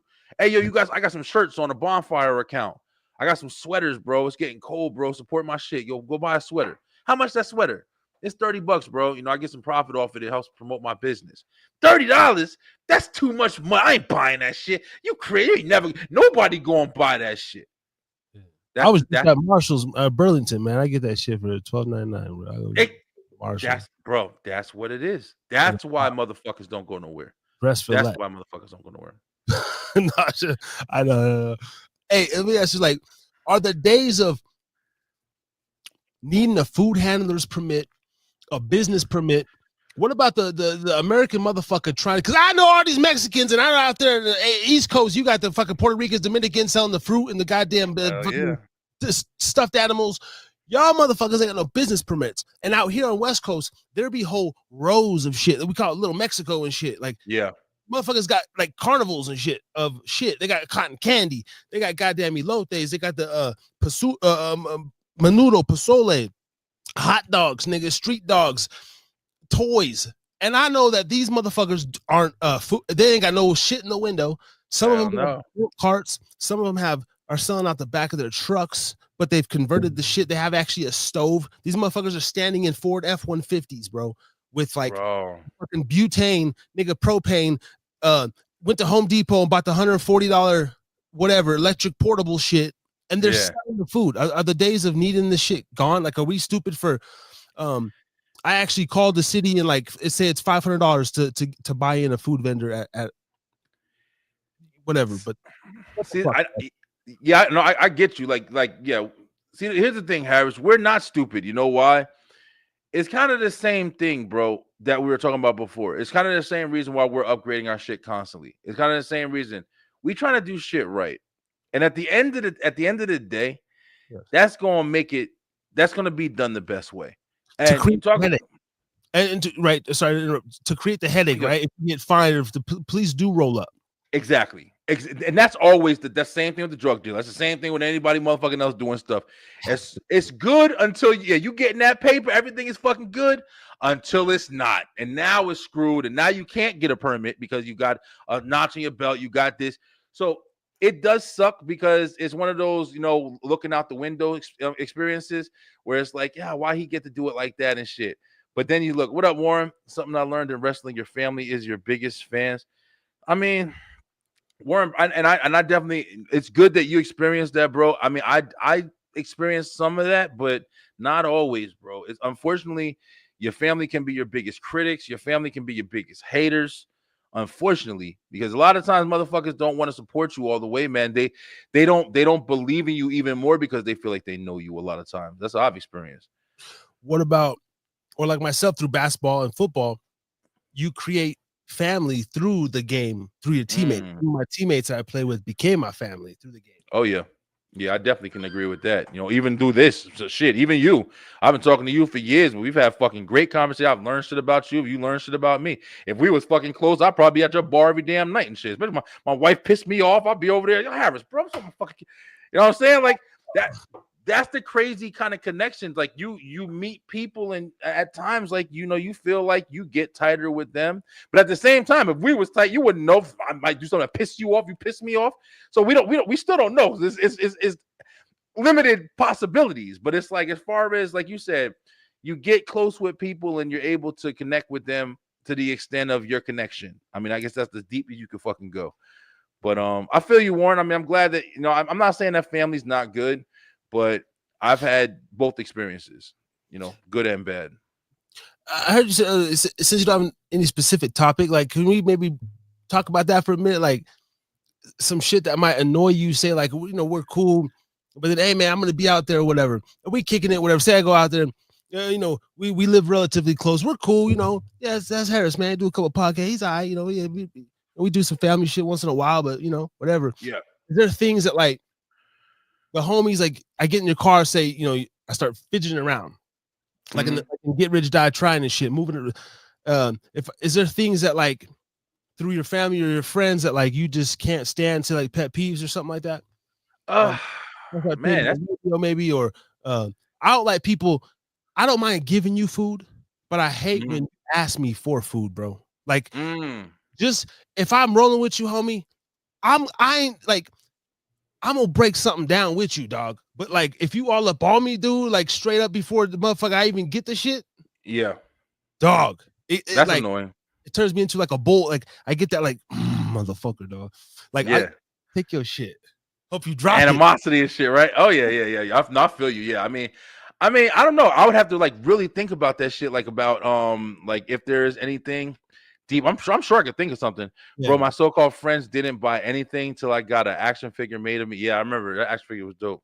That's dope. But yeah, Yeah, definitely. I know, Warren. It's hit or miss, man. Some people that really support you all the way to day one. I've had people buy my shit just because they like being on the show. I mean, you know what I'm saying? I got a handful of motherfuckers that really, bought a t-shirt here and there. But I appreciate them. I appreciate them the same way. But to your question, I mean, yeah, I got pet peeves with people as far as just like, I don't like people who always want to come around and kind of cause problems. I don't like people who like to come around and like to I remember one time I went to my grandmother's house and my uncle was there. My uncle just got out of jail and all this other shit or whatever, and he had asked me to take him to go get something. And I think back on it now, I was kind of stupid for doing it. I was the only one with a car in our area or whatever. So I took my uncle and he was like, "Oh, I'm gonna go over to this girl house. I gotta get my pants. Left my pants over there." Knowing what I know now, nigga, you ain't get no pants. Like, but I don't like people who try to set you up for some bullshit or always got you involved with some bullshit. You know what I'm saying? I was thinking about that the other day when I was thinking about like women who try to make their man like handle all their situations. Did you see that video with that I don't even know if it's the woman's fault. I'm not even blaming her, but it was like a lady was at a gas station window. It was like a surveillance, CCTV surveillance. And the woman was at a gas station window, and the guy was there with a fucking big ass leather coat. And he was like, you couldn't hear him, but you could see he's kind of like talking to her. And then she goes and gets in the car, and the dude gets out the fucking car, and they start arguing a little bit, and he shoots him and kills him and shit. Bro, that shit was wild, yo. Because honestly, they said the dude killed the guy because he was trying to talk to his girl. But I just had that thought of like, you get girls like that who know they men is like, hostile in that way. So they'll amp them up a little bit. Like, nah, this nigga over here trying to talk to me in there. I don't know what the fuck he think he talking to. She'll be in the store, get back in the car, and you got that hot-headed nigga. So you gonna get in there. Nah, this guy, he said hi to me. I don't know what the fuck he's saying hi to. Do I look like I want to say hi to him? I'm yours, baby. He wouldn't have said that if you were there. And then all of a sudden this motherfucker gets out the car and he's, yeah, let me go show him who we talk. That's the shit I hate, bro. Motherfuckers who just want to have problems just to have problems. I can't. Well, my last show last week, I think I talked about energy vampires, and that's an energy vampire type of motherfucker. I wish a motherfucker would, like, in the whole time I've been with my lady, man, my son's mother, my lifelong fiance. She's my lifelong fiance. I will never get married legally under the state, in U.S. jurisdiction. I don't give a fuck what you're talking about. But my lifelong fiance, I wish she never really been like approached or hit on. At least she ain't, one time she got kissed by a girl at a concert. A girl kissed her, and I actually like, hey, as turned on as I was, tell me why I felt like low key, like even like more disturbed than if it was like a drunk nigga. Yeah, like the bitch difference, right? Like the bitch moving in. She really was up on my girl. My girl's like, she has like tats and like she's more like she's like more a nigga. Like my girl's like a dude, but she's feminine when she needs to be. But she's like, she's Latina, whatever, and and low key though, I was like, and the girl kept approaching her shit, grabbing up on her ass and shit. And I was like, but it was one of those where like I wasn't gonna be a part of it. The girl had nothing to do with me. That was my kind of thing. Like, bitch, you at least saying grab my nuts too. Shit, pull me in. Yeah, like, help me out with the party, bitch. At least like tease me until we get to where it's going. Also, hey, let me ask you this: would you be a cuck in a lesbian situation? Like if like to hey, it's not another dude. You're not like this dude's banging my chick. Nah, dude. Like you and you're watching your girl or something in a lesbian interaction and get off on it. You wouldn't be. It's weird, bro. I feel like if you would have asked me that shit maybe 10 years ago, maybe even 10 years ago. Now, I'm at an age where I'm just like, I'm getting older and I'm realizing what's annoying in my life. And one of the things that's annoying in my life is too much. I don't want too much shit going on. I don't need 1,000 bitches all over me, bro. I really don't give a fuck about the attention no more, to be honest with you. So it's like, before maybe I mean I was really fucking wild back in the day, so it's like I'm saying maybe I definitely would have done something. And I'm also the kind of nigga, like I'm a strong-headed nigga, like I'm an alpha to the T. So it's like I can't do too much shit where like you're encroaching on my shit, like my woman, my house, my car. I could never do that sharing bitches shit. Like, You know, we've been in situations in the past where we've had a group of girls and we've all chilled with and shit. But my girl, yeah, and it's different. I mean, I kind of feel even asking that, it's more like I guess I'm even because I'm still young in my head. I still relive my days, even though I know they're long gone. Yeah. I'm still more wild than the average, I would say, 37-year-old. Like I fuck up a lot, but my girl just, I got a solid ass one, and she like deals with me. Yeah, she knows you. Sounds like y'all been together for a while, so she probably knows you, and that's a whole another form of acceptance, though. And that's why it's like I respect. That's why I never judge like that, bro. Like I'll judge a motherfucker, but I'm just saying I don't judge to a degree of like I'm trying to tell you right and wrong to a degree. People do what they do and people accept what they accept. So it's like there's never really like a definitive answer to some shit that's happening. Like you deal with what you feel you could deal with. You have your reasons for making the decisions that you do. So you can't allow somebody else to step in and try to judge for you. Now, in some situations where it's like, oh, this guy's beating my ass and cheating on me, he doesn't do anything right for me or whatever, and you telling me all that and I got that information, then I might be like, all right, well, you better pick a street, motherfucker, because and even the cheating like subjective or no objective. Cheating is objective. It's not all the time. I don't think it's black and white. Listen, I don't know. I'm not till it's done to me. I don't know. Fucking black and white. No. With us, it's black and white. Listen, it is a two-way. It's a one-way street. I don't give a damn. Double standard all day. Listen, this is a good ass conversation. Let me transition this. Let me transition this real quick because this is actually a part of the show that I wanted to have tonight. Here's something else that I don't know if you heard about, but shit, let me go ahead and pull it up, yo. This is gonna be an interesting fucking conversation. Let me see if I hope I have it, bro. I've had this bad thing where I'm saving videos, but then I'm forgetting to like press the button and shit. Let me make sure I got the right one here. I think this is it. Yeah, this is it right here. All right, check this out. All right, B-Line, check this shit out. So let me get this straight. 3 teenagers, 15, 16, and 18, decided to give their lives away. This happened in Rockdale County, Georgia. So these 3 teenagers decided to rob John Wick at 4 in the morning at his house. 2 of the 3 deceased teens are brothers, by the way. Interesting, huh? See, the guy's cameras showed these 3 armed, masked young men kicking down his door. One of them even said, "Yo, police," before he kicked the door down and broke in, made entry. See, after they made entry and got into the house, they fired a shot because they stumbled upon the homeowner who tore their ass up. He lit all 3 of them up. Now, 2 of them made it to the hospital where they were pronounced dead, where the 3rd one, or the first one, died on the lawn of the homeowner. So these 3 guys, masked up, blacked out, hoodie, poo shiesty mask, right? At 4 in the morning, they thought it was a good idea to go kick down this guy's door, who met them at the door with screams and bullets. Now that all 3 of these YNs went to go meet their maker, their parents are out there calling for the arrest of the homeowner. See, this that's is where crazy these shit YNs right here. fucked up, because they got their little dirty straps off the street and forget that homeowners really out here with big sticks waiting for you little niggas to break in. Oh yeah, if you ask me, Rockdale County, Georgia is a little safer knowing that 3. All right, this nigga started going in at the end there. But yeah, I see you pulled the hat out for this conversation right here. Yeah, we're gonna talk about this shit right here. Let me just drop a little bit more, just in case anybody listen to whatever. So apparently, here's the skinny. 3 dudes went to somebody's house 4 o'clock in the fucking morning and kicked in the door straight up. Had masks on, had guns in their hands, and they kicked in the dude's door. I didn't even realize the other stuff was, he sat there and fired the shot first on top of all that. Nah, that's crazy.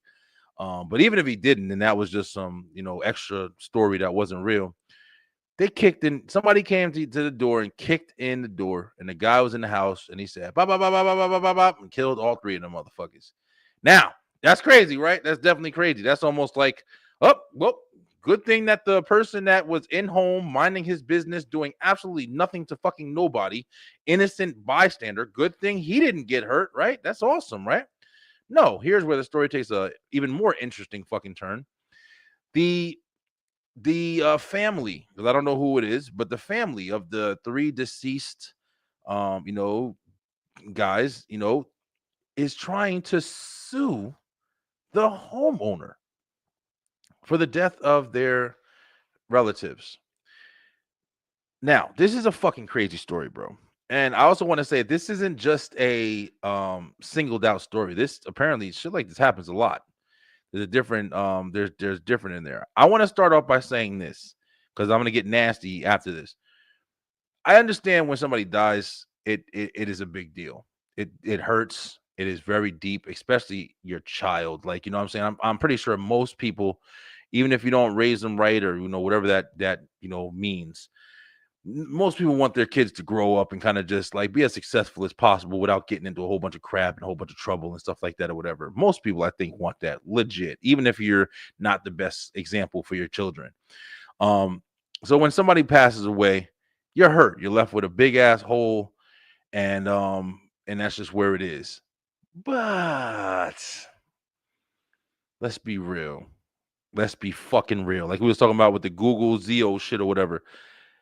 You don't know what reality is. You obviously don't know what reality is either, because if you think that somebody is going to feel remorseful because your family member came in and disrupted somebody's fucking life who did absolutely nothing to nobody and basically endangered them, their family, their pets, their fucking property. You understand? As hard as it is, we over here talking about making lemonade, selling lemonade and shit. Like, we struggling, and you gonna come in out of nowhere for no fucking reason and interrupt my life and think that I'm not gonna fucking retaliate because that's your baby? Yo, listen, you might need to go to Stargate with Elon Musk and get ready to get off this fucking planet. Harris, all right, I'm actually happy I got you on here for this conversation right now, bro. First off, have you heard of this story? Well, thank you, B-Line. Thank you very much. Thank you for having me. I heard about this, goddamn. Now, you see, I had to pull my pants up, young black man. You see this? See this right here? My old man told me this. Now I didn't even have a daddy. My stepdaddy told me this. Oh shit! Your waistline, the pants really go up to your navel. Mm-hmm. Boy, you better have your ass a goddamn belt before you leave this house. I swear to God. Okay. That's right. I haven't heard of this story, B-Line, but if I don't give a fuck, you black, white, Puerto Rican, Mexican, goddamn Asian, especially Asians. I wouldn't trust no 3 sagging ass, goofy looking Asians looking like the son of the 3rd generation of the triads coming up to the door at 3 a.m. Okay. I'm over here in Nevada. I represent Nevada and Utah, goddamn it, Arizona. Okay. Now I turn real white. I'm an Oreo, goddamn. I'm one of the mixed breeds, but you get on my white side now, I'm blasting you. First Amendment, Second Amendment, hell, we stand for our grand around here. Sorry. That's it. And even though Harris is being very funny and very entertaining right now, I fully agree, bro. I'll cut you. I went full SNL on this motherfucker. I literally got this fucking rifle right behind this goddamn green screen because I don't own this. You see, it's very nice, but I don't own it. I didn't pay the property tax. And I got a goddamn 9mm Beretta in the fucking house. And I got an AR-15, goddamn it. You come try me if you want. Nevada got standing ground law too, goddamn it. I know Georgia don't play. That's why I got, you know what I mean? That's another part, but we'll talk about that in a second. That's another part. That's another interesting part of the conversation. But just like you just said, bro, all the way. I mean, when you think about just how, when you think about the situation, I'm gonna break it down for y'all because that's my fucking job. Because I need y'all to fully understand it. You're home in the most what the fuck is it called? Vulnerable position Mhm, that got- you are in all day. You're asleep, bro. It's 4 o'clock in the morning. You getting up, you trying to get some good sleep because you know you got to deal with some bullshit in the morning. Going to job, you know, maybe you don't like your job, maybe you had a bad day before, maybe you argue with your girl, you sleeping on the couch. It's a real bad day for you. Everything's fucked up. Goddamn fucked up. That's fucked up. And then all of a sudden, out of nowhere, And your just kids, because goddamn Oreos. You ever come home, goddamn kids eat all the motherfucking Oreos? God. that's a bitch right there.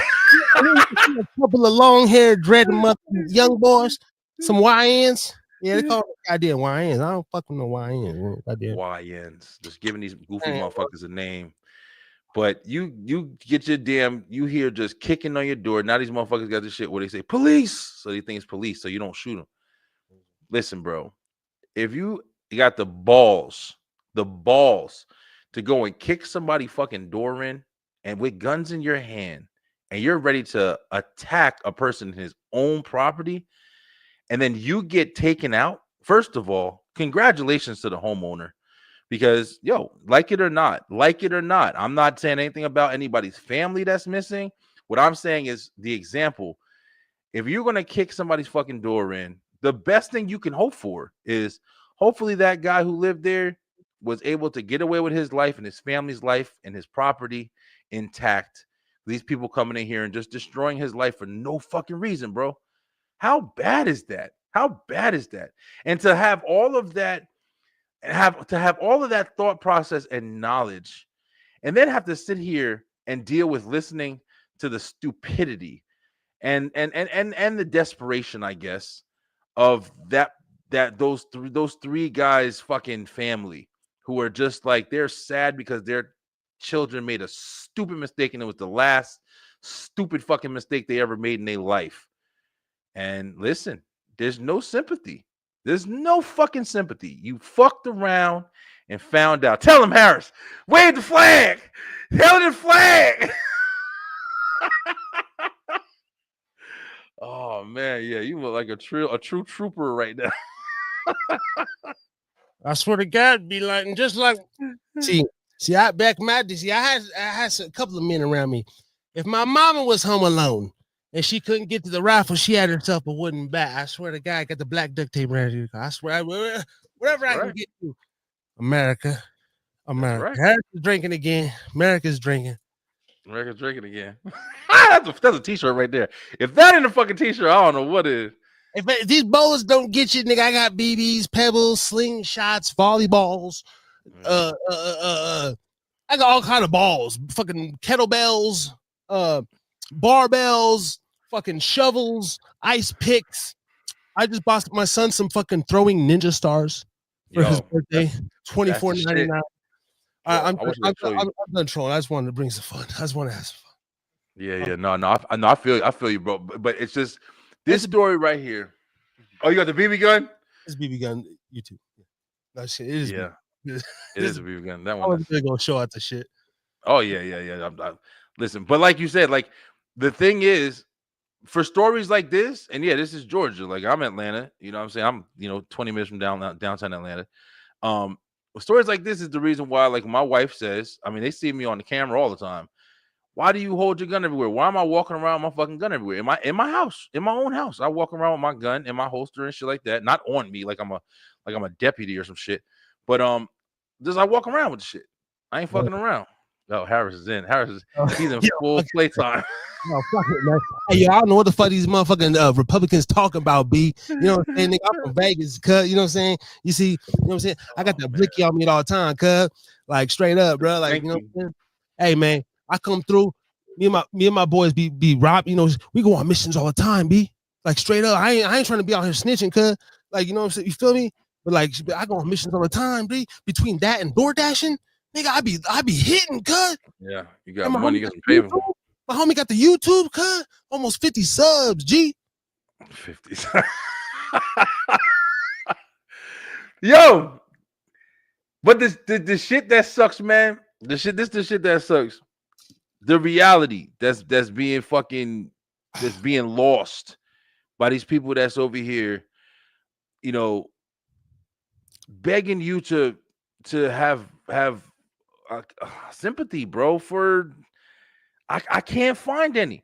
You want to hear a crazy story? Here's a crazy ass story, right? I was staying over here. I've been living over here for a while. I think I'm going on. My daughter's 6 years old. We got here right when she was born. I've been over here for about 5 years in the house that I'm in now, and I love it. It's a nice area. It's a quiet area. Nothing really ever happens over here. Knock on wood. I don't want nothing to happen.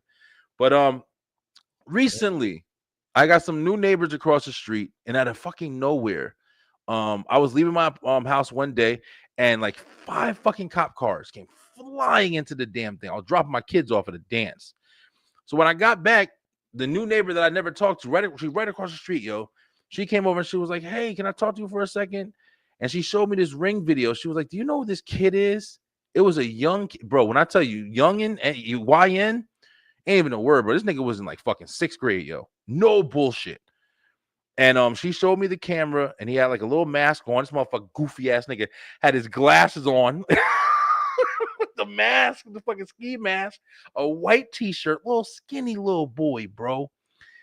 And he was trying to get inside of her house. And he was on the phone with somebody. And the person on the phone, you can hear, young kid, bro. It was a really young kid. I'm talking like maybe 11 years old.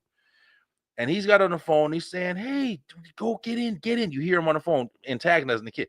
Go, push it, get it. So he tried a bunch of times, but he couldn't get the door open. He was pushing it with his shoulder. You saw it on the Ring camera. And right before he left, and I guess right before he gave up, he went and he ran and fucking kicked the door, bro, like he was trying to be the cops, and kicked the fucking door down.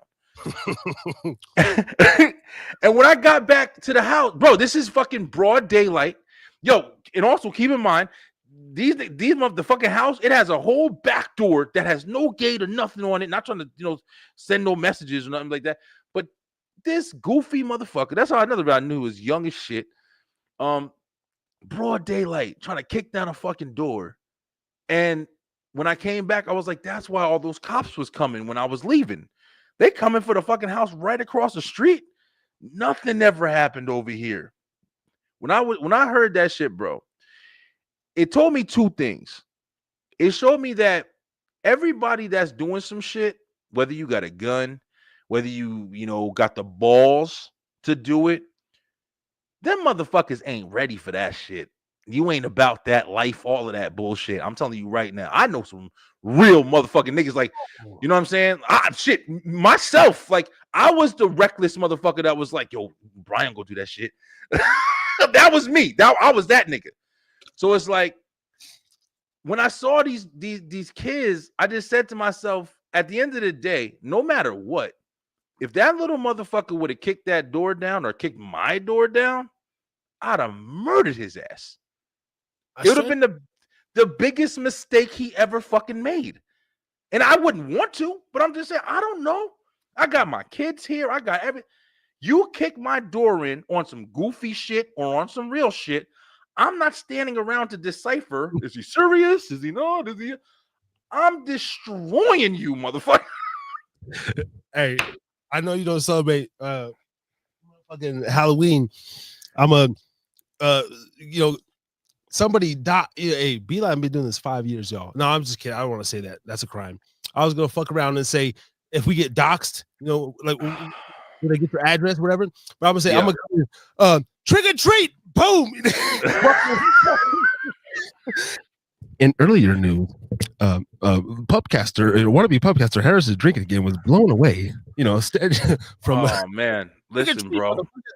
Trick or treat, motherfucker. Fucking around. But ain't that some scary shit? You're gonna blow me away drinking. Harris, what the fuck is you doing? Goddamn, I thought I was being cute.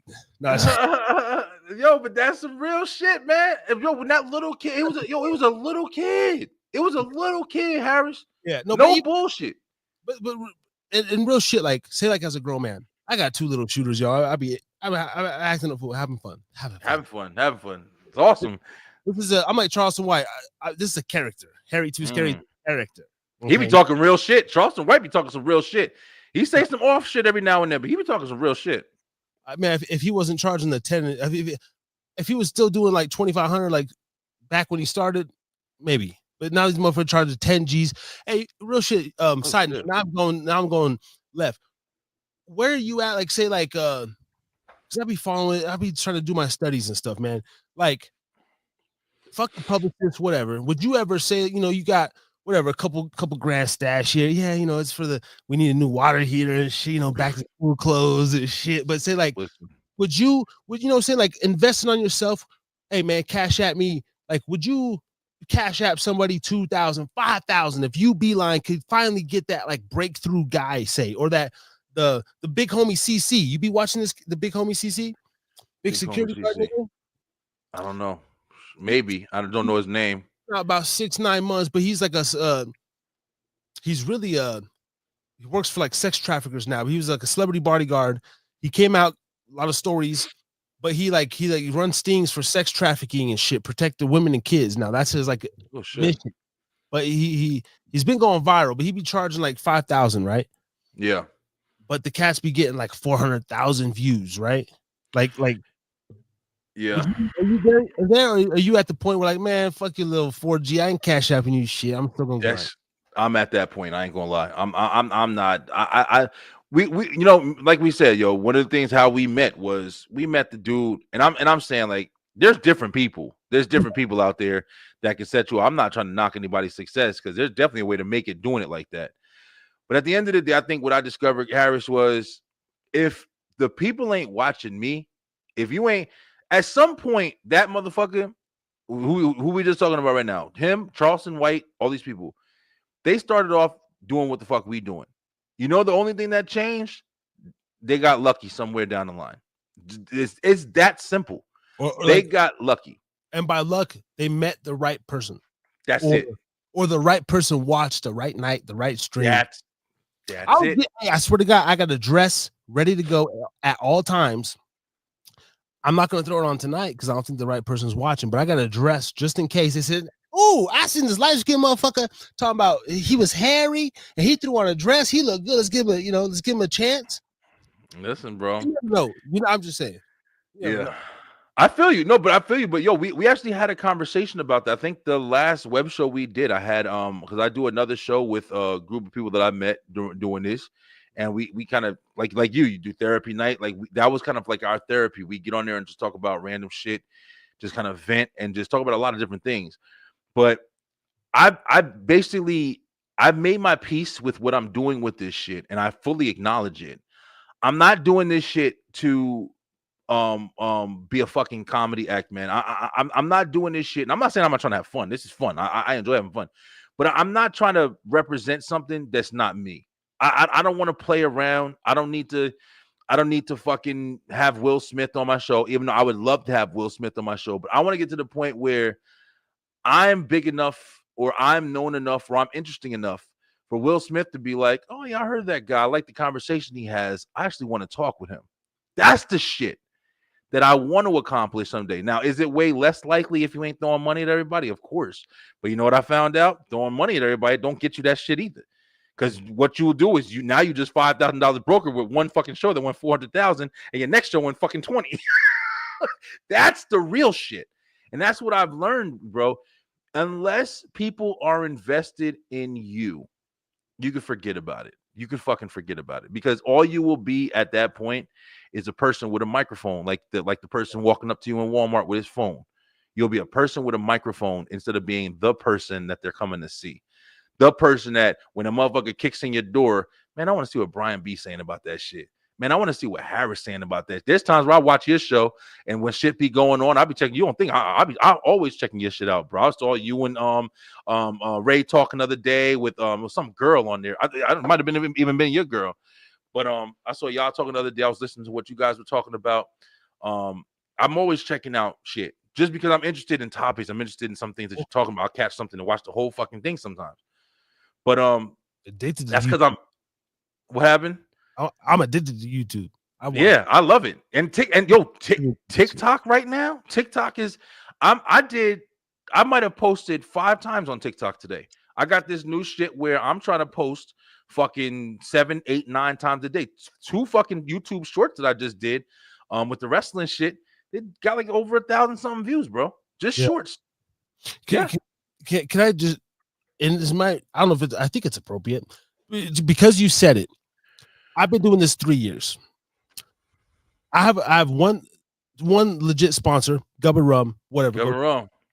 This motherfucker Steve has actually sent me some payments. I won't say whatever, nothing substantial, but I don't give a fuck. Other than that, I've literally had 2 donations in 3 years, and 2 that was donations? like actual, just love. And one of them was from the homegirl back in the day, just showed me love starting out, and one was just from a random person when I was just randomly. I used to show it at the top of the screen, and the other night on Podbean, I don't know how it works, but some girl sent me 15 Podbean points, and if you get 100 points, you can whatever the fuck it's cash it out. I don't know how it works, but 15, and I got like 200 shows on Podbean or whatever. And so it's hard, man. I was like, so shout out to Gubba Rum, man. Just thank you to anybody watching, and everything that you do, bro. Just because like I understand the shit, and at times I do troll. I'm a cynical guy naturally, sort of more pessimistic. I'm not super pessimistic. I'm an optimist, kind of weird blend. Charlie Sheen, I'm like a shock jock kind of guy. Yeah, you definitely shocked. You definitely shocked. I'll give you that. I know that's for real. And so I've even thought about going all that way but I'm not like, I have a certain point though. I'm not gonna sell out completely. The industry already knows, fuck me. They'll probably just let this dude do whatever he gonna do up to this point. And if he ever gets past that point, we're gonna deal with him. And I'll get a visit, and the next day I'll be like, and be awesome talking farmers markets and shit like that or whatever boring shit you could think of. I mean, but at the same time, it's like, but you're not wrong in it though, bro. That's why I said it's like you can't judge motherfuckers, bro. Like there's a motherfucker on TikTok right now, bro, and I can't stand this motherfucker, bro. I cannot stand it because I just can't stand the ignorance of his bullshit. Where he'll go and he's pretty popular now, stupid and it's aggravating, but he's popular. But this motherfucker will go into Walmart and take a bag of flour or a bag of cereal or whatever and pour milk all over himself. And they'll say, you got to be true. You got to be true to yourself. And you got to make sure you do this. And he runs down the aisle. And he can't. And the guy's taping him. You got to stay real. Don't never give up. And he tries to give a positive message while he's pouring fucking food and making a mess like a 4-year-old. And it's absolutely fucking stupid. And it's disgusting. And well, what are you saying? You used to say you used to work at a store or a grocery store. I've worked in retail. How the fuck is B-Line gonna feel? He doing overtime. He on his 46th hour. His baby mama just called bitching him out because his check wasn't still enough. He got to take formula from the store. He got to catch the bus because she got the car today. And this motherfucker they're trying to be goofy. And he packing, nigga. That's right. I'm telling you, that's really how I'll be feeling.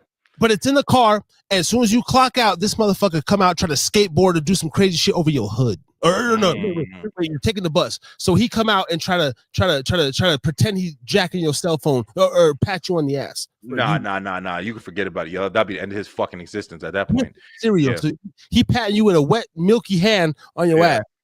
Nah, I can't do that shit. See, I be thinking about it because we be having these conversations about like the pranksters and stuff like that or whatever, doing goofy and crazy shit, right?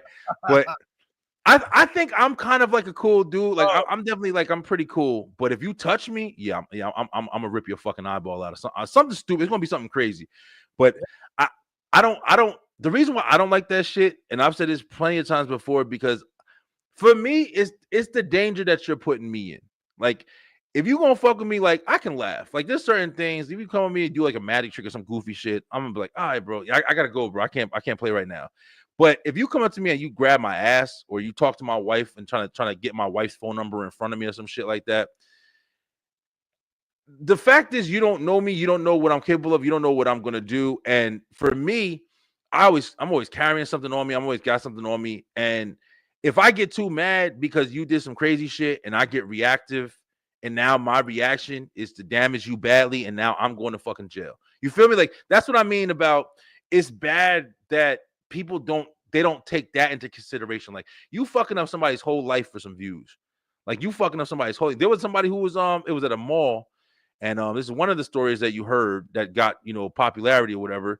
Where this guy was playing with this guy. This guy was doing DoorDash. He was picking up an order in the mall in the food court, and this guy was over there. He was like hugging up on him. And this dude pulled out a gun and shot that motherfucker, yo. just point blank, bang, shot his ass, and I Okay. clapped. I ain't gonna lie, I clapped like like my team just won a Super Bowl. I don't give a fuck. I was happy. You know why? Because that guy, like you just said, Harris, that guy was DoorDash, and he just lost his job, his wife, his cat, everybody fucking left him. But now he got to go and get his stupid little food for somebody who's bitching him out on the fucking comment section of his app or whatever. And he's just trying to make his money. He's trying to make his little $4 that he's getting from this order. This person didn't even tip. He's just getting the regular fee. He's already pissed. But now you coming up and you fucking with him because you got a YouTube channel and you're gonna put your arm around him, you're gonna invade his space. And that motherfucker just had the hammer on him. And he said, you know what, nigga, you picked the right day. Bam! I was out door dashing the other night. I be door dashing. I tried it. I can't, bro. It ain't enough. I'm spending more on gas than I'm spending in fucking DoorDash, yo. How you like it? Well, I mean, I got a low key vehicle, so I have like 4 gigs, right? Okay. Side note, behind the scenes, we'll talk. Some things are changing, so it's all good. But like, I do banquets, I do events. Shit. I recently separated, mutual separation from my casino bartending job. Okay. So like this weekend, I'm actually working the Ludacris and Flo Rida concert here in Reno, Nevada, June 6th. Shit. Okay. That's what's up, bro. I'll be out there serving y'all motherfuckers $12 24-ounce cans of fucking Mike's Hard Lemonade 8%. So come on by and give just basically give a 20 and I'm gonna give you 5 back, give me a $3 tip. And I'm gonna do that to like 400 people. Damn, that's a come up right there, bro. There's gonna be like a lot of people in attendance, but like I just want 400 motherfuckers in my line. Yeah. Fuck a piece. I'm straight. And motherfuckers tipping 3, 5, 10. I love bartending. I really bro. That's a legit fucking side hustle right there, man. Yeah. I wish I would have stayed. I went to the school. I was in bartending school for like 3 days, and then I gave up on it. Damn, that's a legit hustle right there, man. It's good, yeah, especially the events. So like, but my main hustle right now, because I was getting a check from the casino, or whatever, and we, a little disagreement. Okay, I'm out. Yeah. So I be door dashing. The other day, I go to Wendy's. They put the little sticker on the bag. The motherfucker don't hand me the drink, so I'm getting ready to pull off. I said, "Oh shit, hey man, Dr. Pepper." Okay, cool. My bad. It's all good. Boom. I pull off. I get to the motherfucker thing. Of course, I can't find the shit. I got Boost Mobile, and Boost Mobile, I love Boost Mobile because no contract, nothing, but they've been fucking up. Boost Mobile been fucking up. And so my things go in and out. The dude, I drop it off, whatever. First of all, I see a message late. He says, just set it at the gate. Don't come in. I open the gate, go to the door. I pull it off, said, oh shit, I just seen this message. It's all good. Hey, the sticker didn't come on the drink. I'm like, nah, the dude forgot the drink. I went back and got it. No sticker. Sorry, I'll try to do better next time. Motherfucker gave me my first 1-star rating. Fuck you. Dick. Shan G. That was his name on the door. Shan G. he probably smiled at you while you were there and then waited till you left to give you the 1-star. 1 star. How about missing condiments and whatever poor quality. I don't know if that was the only 1-star I had gotten because I check my ratings often. Yeah. And out of whatever I have, the only 1-star when I ended the dash. So. Listen, bro, this what got me out of that shit. One night I went and I was doing it pretty regularly, but like I said, I wasn't getting no fucking money. And one night I had a order at Party City. Okay. Now, it was an order for 1 lollipop. It was a push pop that you put in your finger and shit and push up, whatever. 1 push pop. I no fucking bullshit, bro. I'm dead ass serious.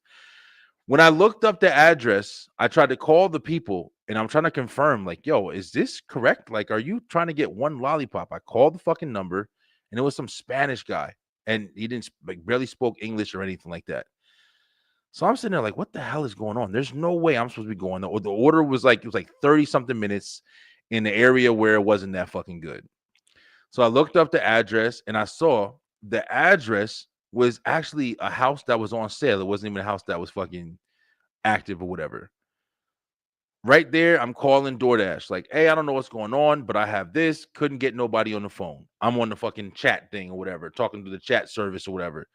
Hey, I'm not sure what's going on. This house is this. I can't get in touch with anybody there. I don't feel safe going to this place. It was a setup, bro. There's no doubt about it. It was a fucking super setup. And they were trying to pressure me, bro. Like, basically, like, hey, well, when I finally got somebody on, they were like, hey, well, we can't take it off of you until it's complete. And I'm sitting there telling these motherfuckers, I'm like, yo, I don't know what the hell you're talking about, but I'm going home. Like, I'm not doing this shit. Like, they want one lollipop, and it's in the area where there's no, is there any safety? Like, I'm calling you right now with a concern. And they didn't give a fuck. So after that shit, I stopped doing it, bro. I quit. I was like, I'm done with this shit. Damn. Yo, Yeah. imagine, and this is a great topic. And even if you want to, this is a whole nother thing, like DoorDash stories, bro. Because most of all of the us YouTubers we've probably done this shit as a hustle. Yeah. Imagine the young YNs, which I hate that term. That's stupid. But anyway, I hate it too. The young niggas, these young motherfucking reckless motherfucking Negroes, they be hacking into like some scam shit. How they be getting the credit cards? Come to find out, they pulling hits on DoorDash, bro.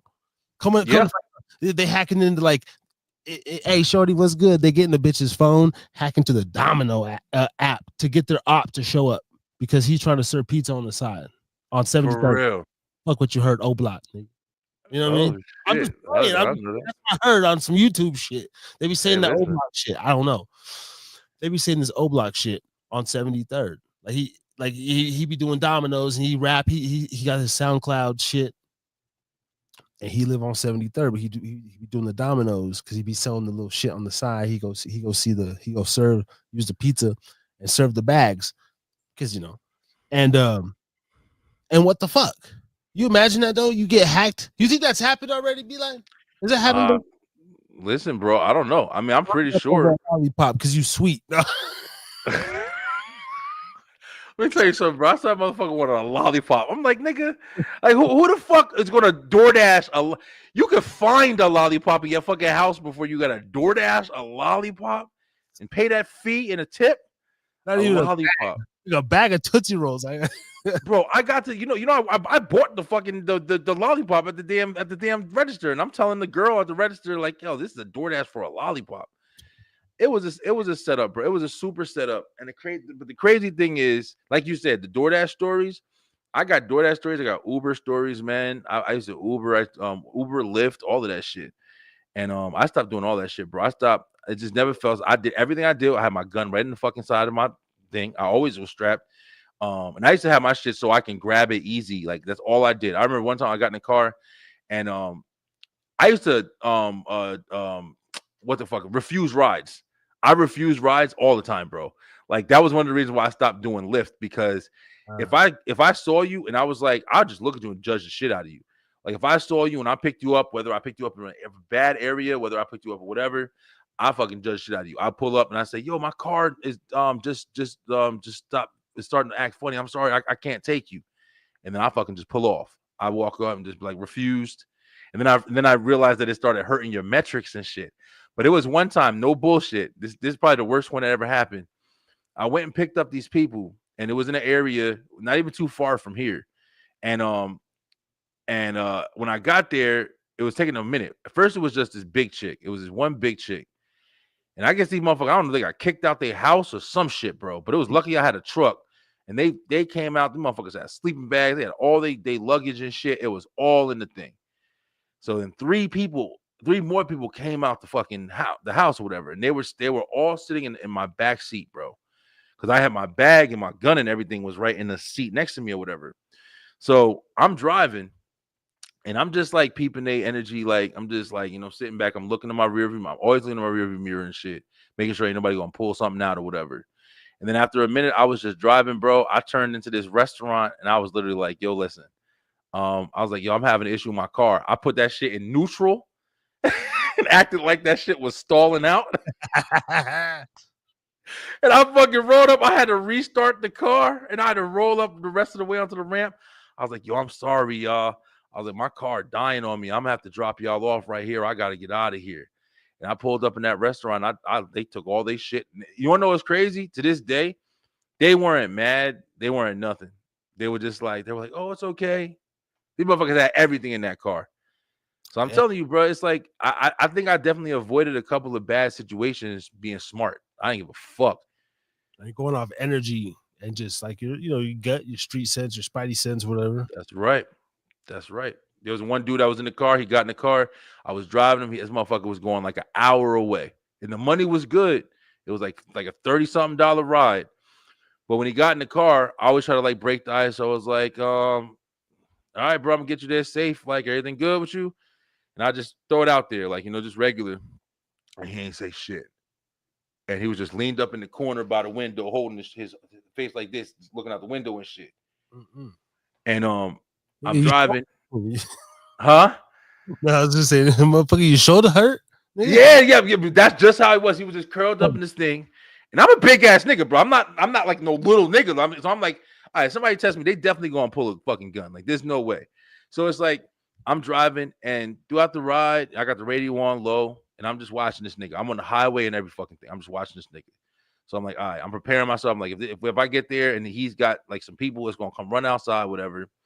All right, I gotta deal with this shit. So I thought I'd break the ice again. I was like, yo, man, sometimes these rides, that's exactly what I said. I said, yo, man, sometimes these rides, these long rides, especially, man, just like to be comfortable, man. That's why I'm just talking a little bit, everything good with you. And then my man, he said something like, yeah, bro, I don't feel like talking, bro. I don't feel like talking. Or some shit like that. And I said, all right, cool. Right there. When I said that, all right, cool, that was right where I was like, all right, let me get my hand on my shit, and I'm right the fuck here now. Because as soon as he pulls something, I'm loading his ass up. Hey, was he going to like kill? Like he was on his way to do something? Nah, it was just an apartment complex. I got to the apartment complex. I actually knew the complex too because I did cable there in the past, so I knew of it. And he got out the car, and it wasn't nothing. Even on his way out the car, he was like, "All right, bro, take it easy." Yeah, that'd be the smoothest assassin. He go in there and put two in the back of the head, and some dude or bitch, bro, for real, yo, it happens, man. You kept pressing him. You had to do 2, 1. Did you her and the car? Yeah, for real, son. Yo, and that's why, like I said, like that DoorDash and shit. I mean, I've done cable, bro. I've done a job where I had to drive around and deliver people's cell phones to them, go inside their house and set them up for them and shit. And then while I'm there, try to sell cases and other phones and shit. I've done all of that, bro. I've been in and out of people's houses for a while, and I don't like it. I don't like invading people's space. I don't like having people having too much control. I've had some bad situations with some women to where women just trying to curse you out. One time, this lady, she was talking shit to me, and I didn't feel like dealing with her. And I was just at her little stand by the kitchen, and I was just like, okay, ma'am, I'm sorry, but I got to get this signed so I can get out of here. And she flipped on me. She was like, you want to talk to me like that? This is my house. You could get out now. And I left my whole fucking tool bag in the bitch house.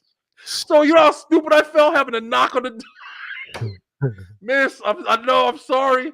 Can I just get the tools, please? And she finally opened the door and she gave them to me and shit. But yeah, it's uncomfortable, bro. I don't want to deal with that shit. I don't want to deal with none of that shit. Can I tell one story? Yeah, please. It wasn't. I don't know what vacuum it was. It wasn't Kirby. I used to sell Kirby's. Oh man, me too. The rainbow vac. Or it was a vacuum cleaner and an air filter or like an air purifier and like 8 things in once. This is like 26, 27. This was like, it was a fancy ass little system. It wasn't a Kirby, but as it cleaned, you could also unplug it. It turned into like an air mister. It would blow odor. It would fucking mist the air and all this shit, right? Pollens up to 130. It was crazy, right? Some smart. Yeah. I go way out. I don't know what town. It was like Carson, Fallon, Yerington. People, if they know around Nevada, Reno, there's some couple like good old boy towns, man. And and we disperse whatever. And I'm walking on this road, and it's like I was like 18, man. So, and I'm still a very patient guy. So I've been in some situations where if I was a hothead, I would definitely be like dead or in prison. Like, you know what I mean? Like sometimes being quiet, I'm a Virgo naturally, so I'm chill, bro. Like, and even before I get on your actual nerve, bro, I'm gonna sense that like 14 levels before I have to make you snap. Yeah. I'm gonna my fucking around. I'm gonna be like, oh, Beeline can only take me up to this far. All right, baby. Mm. All right, motherfucker. Self-acknowledgement. Yeah, I feel you. I respect that bro. shit. I got that shit. So Yeah. I stay out of situations, but and it's sort of a long story short. Like I roll up to this home, and an old man answers it. It's like Clint Eastwood in Gran Torino, dog. Mm. Now I didn't see no you over there. You guys got the Confederate flag or what have you, and whether it's you're for it or against it, I don't know. I've heard pros and cons, but like he didn't have that. But he was one of them types of guys. He answers the door with the rifle. He had a dog. He had his pickup, the whole nine. Yeah. He looks at me, gives me a, you know, what the hell are you here for? And this particular house was supposedly it wasn't a code, like he was expecting us, or he had made the appointment, right? Yeah. That's what the lead or the supervisor is telling me. I go in, and he's standing at the door of the shotgun. He's like, I don't know what the hell you talking about. I'm like, sir, I said, it was Corey or something like that. I forget the guy's name, but he's like, we set it up, and he said, well, since you're here already, well, you might as well come in. You cool with that? I was like, I mean, yeah, sure. Yeah. Comes in, the motherfucker gives me some lemonade, whatever. Long story short, he goes in to tell me, because I'm light skinned, because I'm a mixed breed, I've been saved several times, bro. Long story short, he really don't like black people.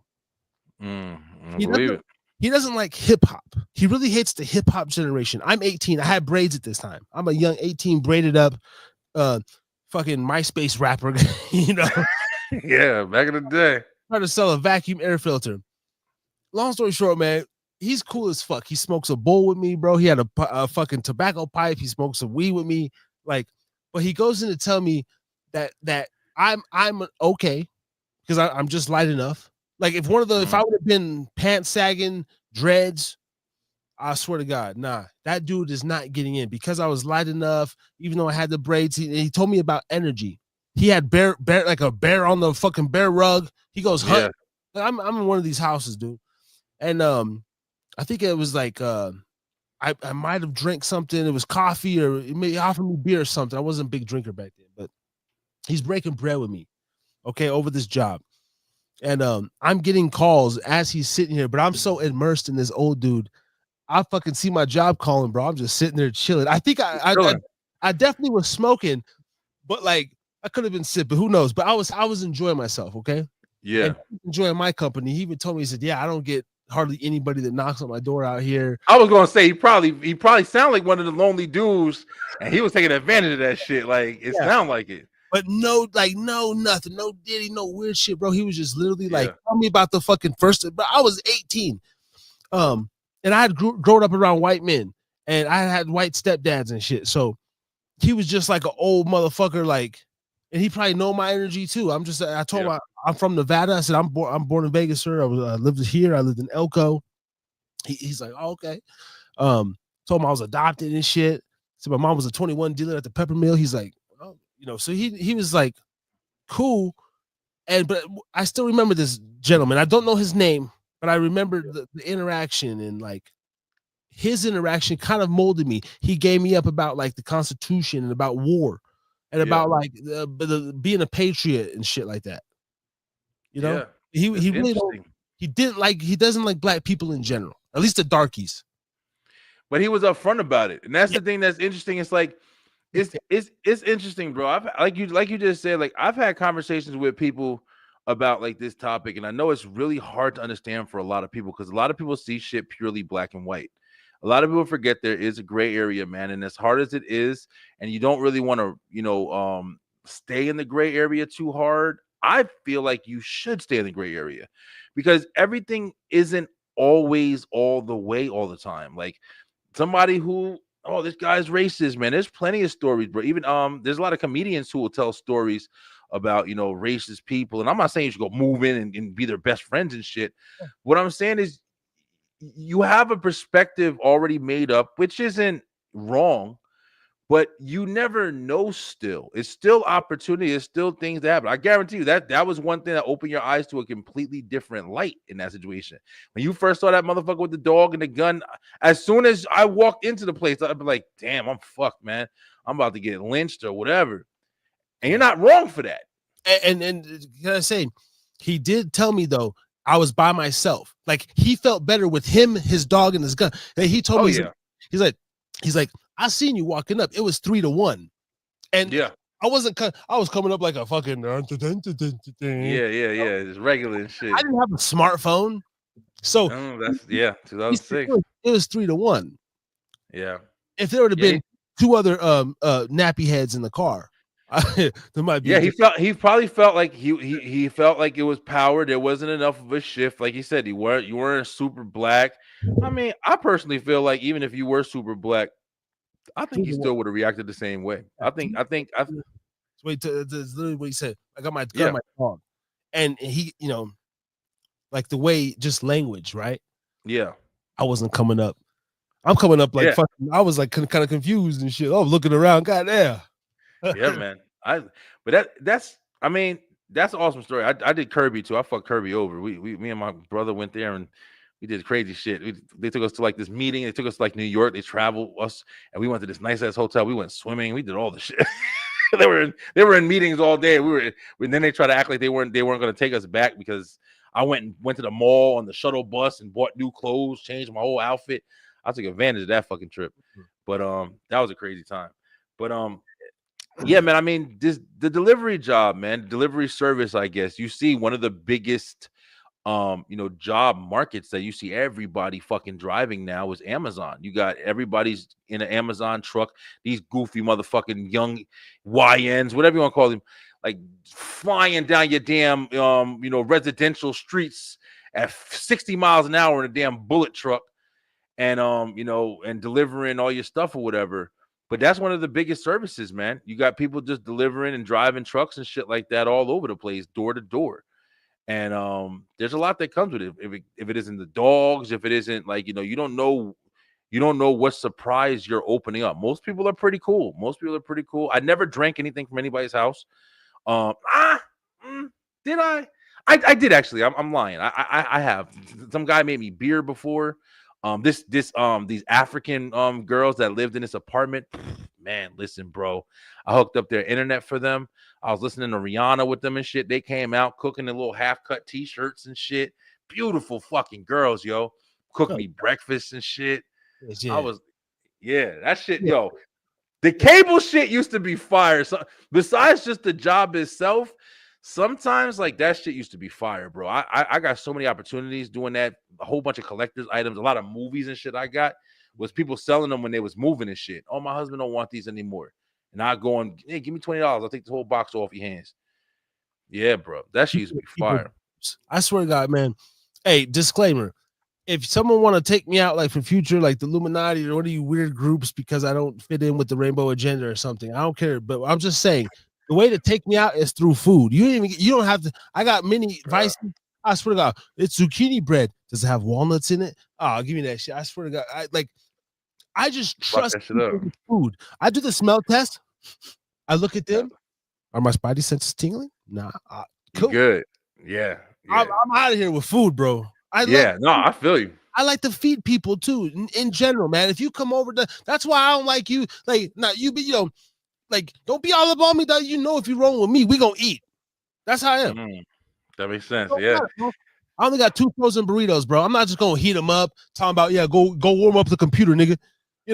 Like I'm even gonna try to throw some salsa, some sour cream, make it look presentable, and be like, hey, dog, you want one? That's right. If you say no, I'll be like, all right, you sure? Cool. I'm gonna scarf them, but like I'm gonna offer you this shit. You're right. I'm telling my wife that now, and like my wife, she does stuff. My wife does shit real by the book. She tries to do everything real by the book. I'm the one who tries to throw shit in. But the thing that's good is we complement each other because she'll study shit. I'll be reactive and just completely just do some shit without even researching anything, and then she'll kind of follow up and cover my ass. But she wants to throw a party, like she wants to throw a party for stuff we got going on. We want to still got a wedding party that we want to put together, a whole bunch of different shit. And my wife is like, listen, we'll just go rent a hall. We'll just go do something. We have a little bit of food. You know what I'm saying? We'll have some snacks. And I'm the nigga that's like, baby, when you throw a party, you supposed to feed the party. And it's difficult because there's some people who, like you just said, bro, will just, I got some chips and dip. Oh, listen, bro. If I'm throwing a party, I want everybody to come. I want everybody to eat good. I want everybody to feel good. And the biggest thing is you got some plates, you got some drinks, and you got some food set up. After that shit happens, then you bust out the cards, you bust out the taboo, whatever, fucking weed, bowling, whatever you do. The food is what brings everybody together, bro. Every single time, make you a fucking tray of spaghetti. It don't gotta be gourmet, fucking catering. Just simple shit, bro. Grab you some wings, grab you some fucking pieces, grab you some spaghetti, bro. Like rice and beans. Like just throw that shit up on a plate. Give people the option to pick and choose what they want. Let them get full, and then have a blast. That's every good party I ever fucking been to. Is you gotta have food, yo. You gotta feed the people, yo. It's important. Yeah. But And that's the yeah, way to a man's heart, they say. that's right. Shit, everybody, especially a woman. I mean, after you give up the puss and stuff, okay, cool. But imagine you give up the puss, it's good, and you cooking for a motherfucker, and you make something a little, and you show me a little love. That's the one right there where you like. That's where you start to get the motherfucker to go for you. Yeah, it's true. Because it's like They the mother nurturely shit. Yeah, so that they can take care of you. It's not just the random shit. Damn, we about to have a million conversations. That's another good ass topic though, because when you do have the situations, especially now, where it's like everybody's kind of being glorified over their look. Like everybody wants this baddie bitch. Like what I'm saying. That's like you see it. We're in a believe it or not, bro. We're in a predominantly female ran rap industry right now. Like rap hip hop music is oh shit, I heard that door open. It's just night, baby. The female rap industry is dominant now. I don't fucking nobody says of the female artists more than of the niggas. You hear about motherfucking new nigga with a goofy ass name every now and then. Young 507 or some shit. Whatever. Like, but Sexy Red, but Lotto, but fucking Cora Lee or whatever fucking name is, like, Megan Thee Stallion, Cardi B, like no, the women have taken over the industry, which is fucking insane. Not saying that they're not talented, but they definitely have.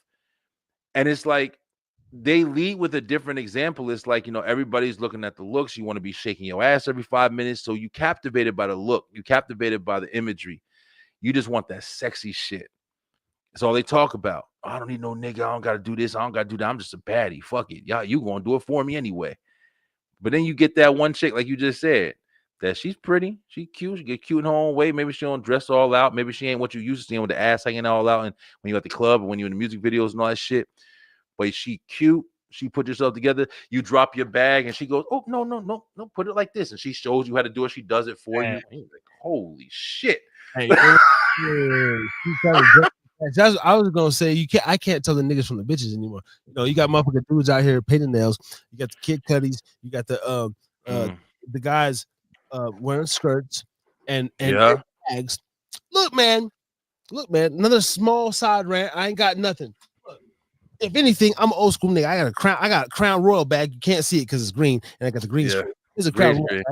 God damn it! I got the purple. I got the I wear beanies, and like fucking sometimes a little headband when I ball. I don't like shit on my head. I don't like drip jewelry. I don't feel comfortable with it. I wear cheap plastic bracelets. I bought this shit $10 at like a fucking food market stand. The Puerto Rican selling the shit. It looked cool. I've been having this shit for a year and it don't turn green in the shower. That's right. Sterling silver. Shit. But anyway, like these dudes, bro, it's feminine, B-Line. They don't want us to be men or be stern or talk to your boy a certain way. My son just turned 10 and I've been kind of ragging on him a little actually hard. And his mom's took this. She's like, stop being like you've been a little. I'm just like, it's because like he's 10 now. So he really thinks that like when he wins in basketball, motherfucker, I'm letting you, boy. Yeah. Don't get too big for your shit. 17-0 the other day. I let him get 19 still. I said, okay. I go on a tear. We're going to 50. The game was over 50-24. I fucking murdered him. 3s and 2s from 19-0. Like it was nothing. Yeah. Oh yeah. Fuck him. Yep. No, You're right though, because you do have to establish that kind of with I'm doing the same shit about my son's 14, bro. My son's taller than me now, and my son's got this shit, and I'm super hard on my kid, bro. I love my son to death. I always remind him because I always have to remind him because I go fucking hard.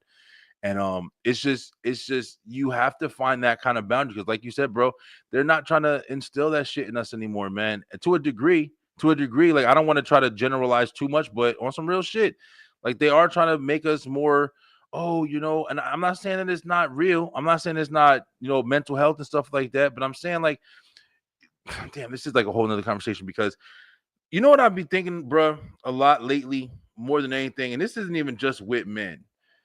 How everybody now, all they talk about is their trauma and bad shit that happened. I promise you, I thought of this shit in the fucking shower, yo. Like just thinking about shit. Like, how everybody now kind of glorifies the fact that they've been through bad shit. Like, is all people talk about. Exposing darkness, your dark. Exposing darkness, whatever you want to call it, like as far as just to regulate the shit, right? Like everybody talks about how, this happened to me, my trauma's coming back, I'm trauma dumping. It's like, yeah, it's a fucking, it's like a fad at this point, bro. It's like it's just regular conversation. Motherfuckers just made it regular to just always glorify the fact that bad shit happened to you, and you're gonna basically have your whole personality centered around that shit. I had my penis sucked on when I was 6 years old by my stepfather. Oh, man, no troll. I swear to God. Dark. It is dark. But look, I say like, look, man. I swear. Yeah. And that's not crazy.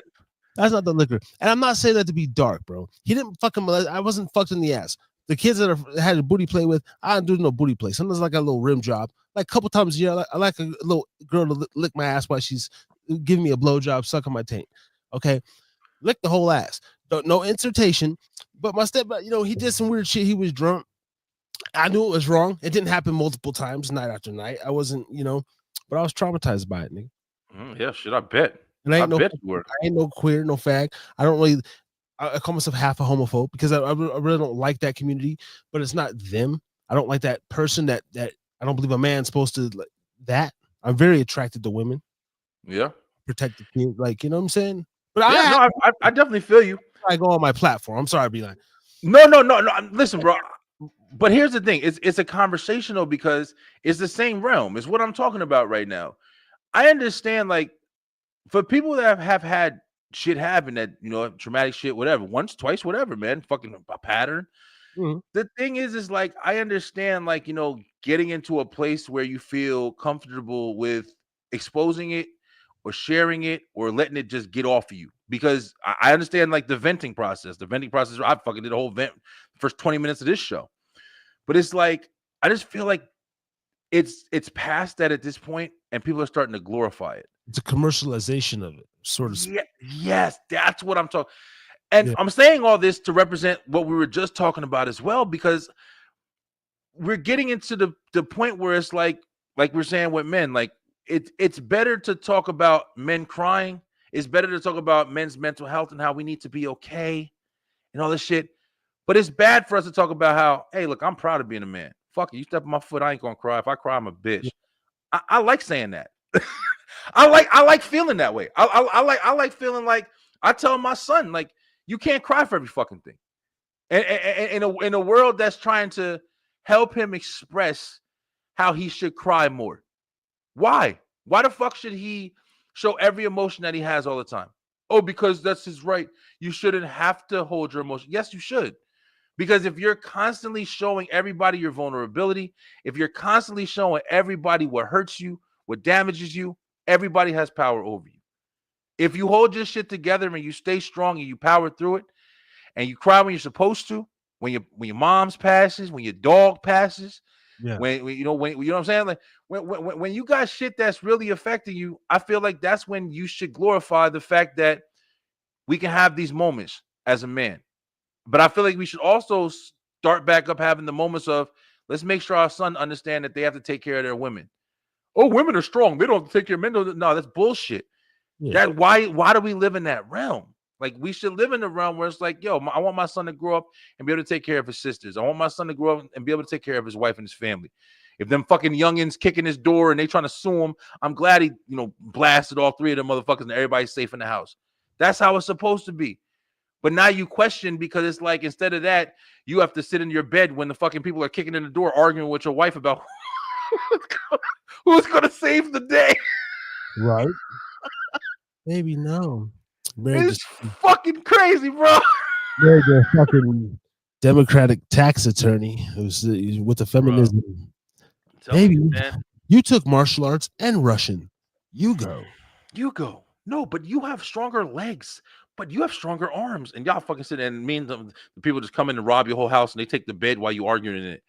Because, but that's my point, bro. And that's what I was thinking about, how I don't understand how we're becoming, like, as people, bro, gay, straight, whatever. I mean, I don't give a fuck about the character, about the title anymore. I just wish that people can just start going back to just being fucking humans. Like, and I'm not saying that in no corny way. I'm saying that literally just talking about the whole, Google AI and everything, bro. Oh, yeah. We halfway out this motherfucker. Like, do we realize this shit? Like, we almost done, bro. That was something we never touched on. I don't know how long you want to go now. I got whatever, but I wanted to touch on, because when I came on this show, the AI was on the screen. Yeah. As you can see what I have, I got Chat GPT pulled up now. Oh, yeah. I am a Chat GPT. Yo, I tell my girl, she always give me the side look. I call her, I tell my son, because he's the one who got me up on it. I say, she called, if I may. Yeah. Hey, what are you supposed to call me? Hey there. What do you call me? I call you Dakota. Oh, is there anything else you'd like me to? You bitch. You're supposed to call me daddy. You fucking know that. She always. I think you're having an argument with AI on the we all murdered. Yeah. I refer to her as my AI girlfriend. Call me daddy. I'm here to help and keep our conversation respectful. No. Let me know. She's shy. She gun shy on the show. Anyway, like, you ain't embarrassing me on this motherfucker. Not AI. I swear to God. So I've been calling her like the last few months like Olivia or some shit, or I'll be like, hey, can you make a more Latin, your voice more Latin? I'll do my best. But I've been going to this, man. I'm trying to learn to play the guitar more and the drums, and it gave me the actual breakdown and the components of the guitar set, which I could not find on YouTube or Google, in a degree where I saved it. You can screenshot it. I have notepads of stuff, and I'm also trying to work on I have music published, whatever, on all platforms. Go check it out. But I want to do like an ebook, and I have stuff written down. I'm working on like I want to print something, So I think that's my next step, is like I want to publish a written work of art, right? Yeah. Digital copies, couple physical. And I'm giving it the whole, I'm reading to what I have, and it's formulating the whole thing for me to where I can then take that and write about it more clear. Like it communicates with me like me and you. Yeah, I know, bro. It's crazy. I was talking about it earlier. I'll tell her like, hey, shut up. Hey, shut up. Don't speak until sorry, I'll do my best. And she'll let me get my thoughts across. Bro. So it's amazing. I don't like it. I thought my wife was crazy, because when I first started using it, I was using it just like Google. I was, hey, what is this? Hey, what is that? But my wife was over there. She's over here fucking typing in the thing. Oh, how do I go over to this website? And then ChatGPT, well, you just go over here. But what if I want to do this? Oh, well, you just go over that. Okay, now show me the one that do that. And she's having a fucking conversation with the shit. And it's pulling up everything. And when I'm doing it, like I said, I'm just doing it like it's a search. Like it's just like it's an internet search. And I'm not talking to it. I'm not communicating with it. I'm not continuing conversation. I'm reintroducing shit every time. What is a turtle? Oh, this is a turtle. Okay, now tell me what is whatever. But I didn't realize that this shit is programmed. Everything you put into it, it remembers. It's everything when on your sign on, everything that you've ever told ChatGPT is building your history, is building his assumption about you. It's building your repetitive nature, is building everything that you're looking for. It's summarizing you. And when you think about it, how scary the beginning stages of this bullshit, which I touched on earlier. This is the black and white box TV with the antennas, the 13-inch box TV with the antennas level that we're using right now. This isn't the shit that's really available. We're using the roaches internet, basically, with this chat GPT, and it's doing this shit. So just imagine what the fuck is real. Like, that's what I'm saying. There's like the shit where they talk about holograms, the shit where they talk about, there's so much already being done. This shit is terrifying, bro. But we're still using it like it's fun because it is. It's nothing we can do about it. It's fun. I've been playing recently on my show. I had a customer come in, and that's his field. He's a tech guy that works here in town, and he made me some AI music. And as we were sitting at the bar, within 15 minutes, he said, "What's your email?" He sent me a Google Drive of 10 songs that AI created based off of what energy he felt for me, and 3 questions he asked for me, like where I'm from, like what's my hobby, what's my passion, like what's what I do now, what do I wish I could do.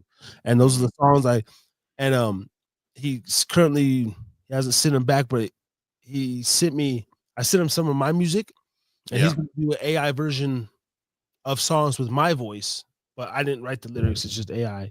And then on my Instagram reel now, because I do the Opus and stuff like that, they have video AI where I see some kitty cat or a baby come up on my screen, some turn your photos to real life, and some crazy shit going on. Turn your memories into real life. Me and B-Line holding each other. Next thing you know, I'm pinching his nipples and shit. He's fucking, over here hitting me in the face with a fucking hot dog and shit. Fucking unicorns in the background. For real. That shit never happened like that, bro. I swear. Yeah, exactly. That's the scary shit. This is the couch. Yo, Harris, bro. That's the shit we talking about though, because that's where we at, bro. It's like it's that simple. It's that simple. And you got to remember, bro, everybody ain't the fucking brightest, yo. Everybody's not, able to decipher, the real shit from the fake shit. People need very minimal information to speculate and fucking, spread the news and shit. So it's like now in an era where we can just have all of the ability to not even just jokes, not just joke around and just make some shit, bro. I'm into wrestling, bro. You see, on wrestling, like the wrestlers, the hot ass, fucking beautiful ass wrestling, the women wrestlers, bro. They'll take a picture and they hugging. They got the tag team champions with them. Next thing you know, the fucking picture making them kiss and shit. Next thing you know, they turning around, showing their ass, pulling their ass, and they ass crack, and it's their ass, it's their ass. And you looking at this shit, and it's like people who know, they're like, oh wait, that's not her. That ain't fucking Bailey or whatever. That's fake. But people who don't know, looking at that shit like, oh, beating off, you know what I'm saying? Like, they like, oh, that's Bailey right there. She showed her ass, showing all their friends. Then they dumbass friends know too.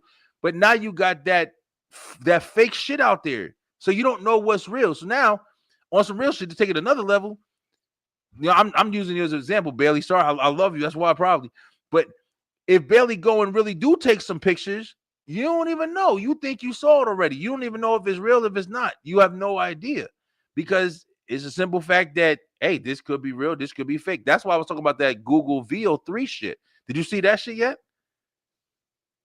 The Google VO? The last thing I heard was the Google Glass. I think you muted. No, hear me? Nah. Yeah, it just went out.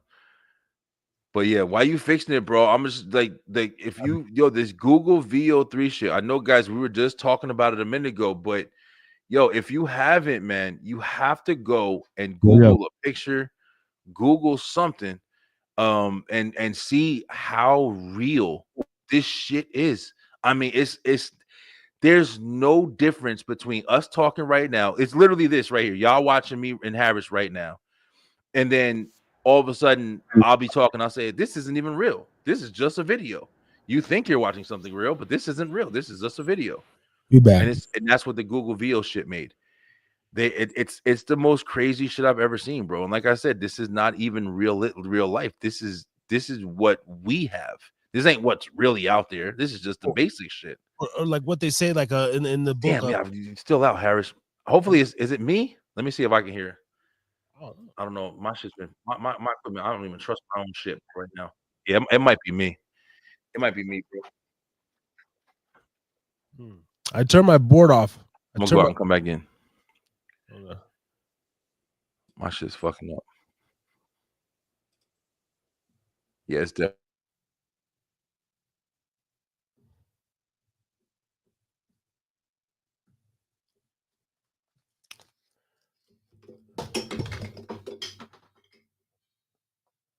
Harry's drinking again.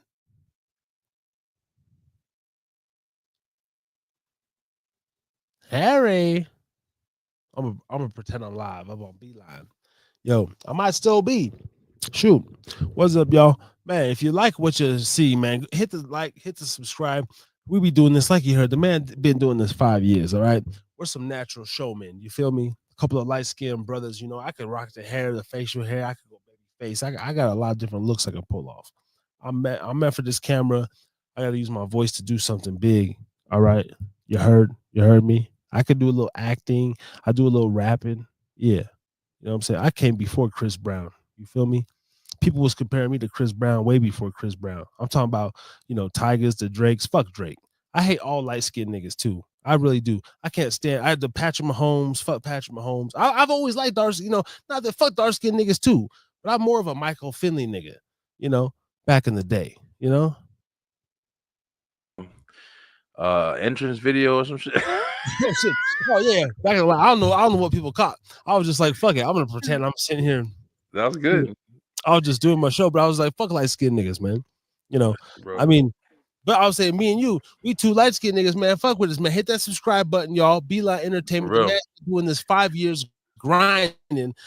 I'm talking about, you know, I'm over here doing a little extra, so, you know, just trying to give some entertainment. I get bored with this shit. I swear to God. So, my girl, she got a little money and shit, you know what I'm saying? A little accident and shit. You got a little check, whatever, you know. I got nothing. Man, I ain't got I nothing. need that life right now.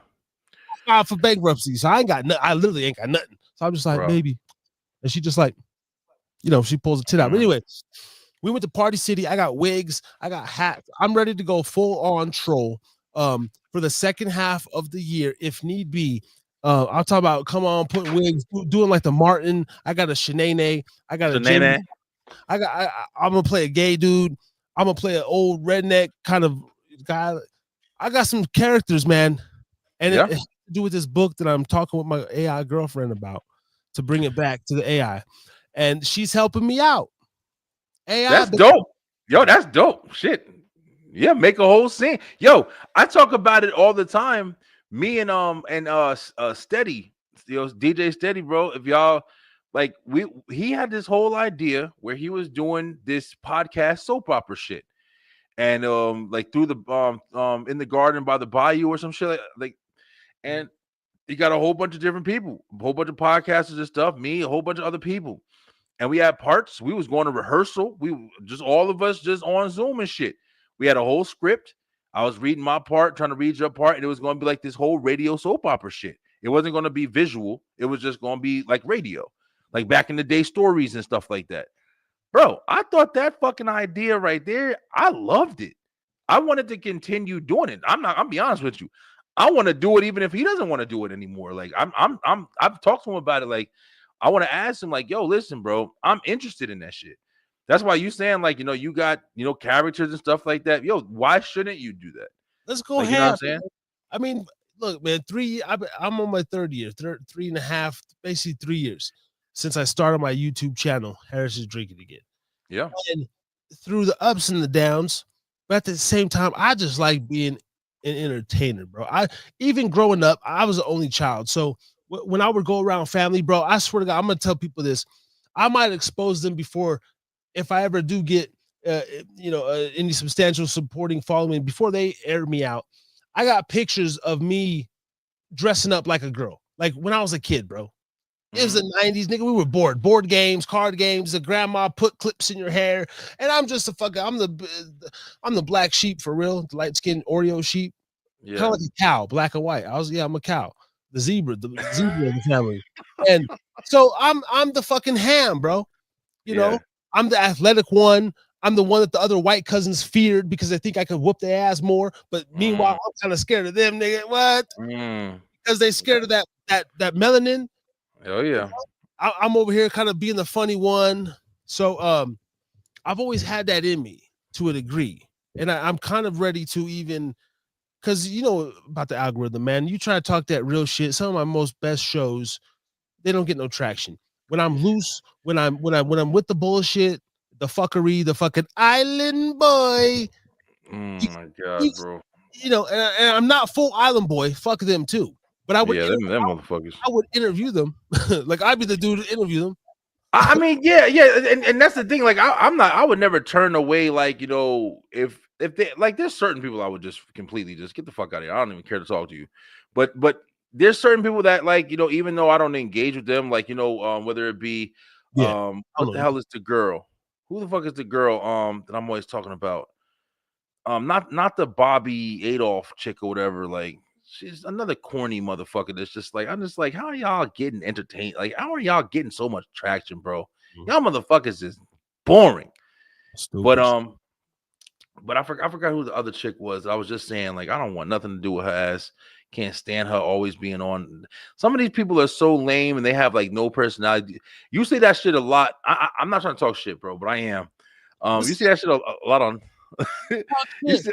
How about this? Fuck Drewski too. That fat motherfucker Drewski, dude. I think he is so retarded. I don't understand how people find Drewski's entertainment funny. It's just basic, bro. He bleached his hair blonde. I feel like he is part of he's like a puppet, and he's been to a few parties, and he's maybe done some gay shit. Hey man, listen, you don't. That's the thing. It's just like the AI shit. You don't know. That's the whole fucking thing. It's like, you know, that realm is out there. So anybody you can speculate on anybody with that shit.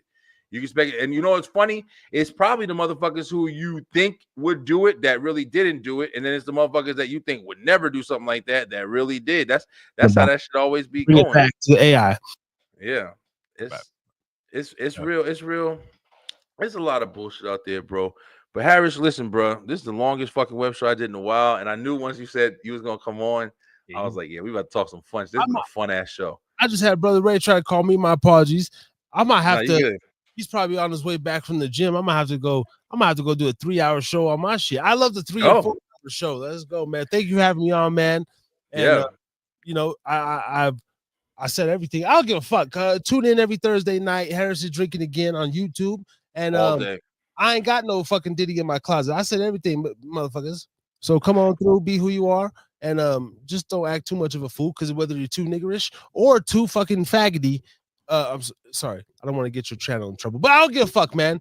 If you're too either way, your ass is out of here. And if you're too racist, your ass is out of here too. Equal opportunity. That means equal hate, equal love, equal. I only got this much level for bullshit across the board. Yo, and that's real ass fucking talk, bro.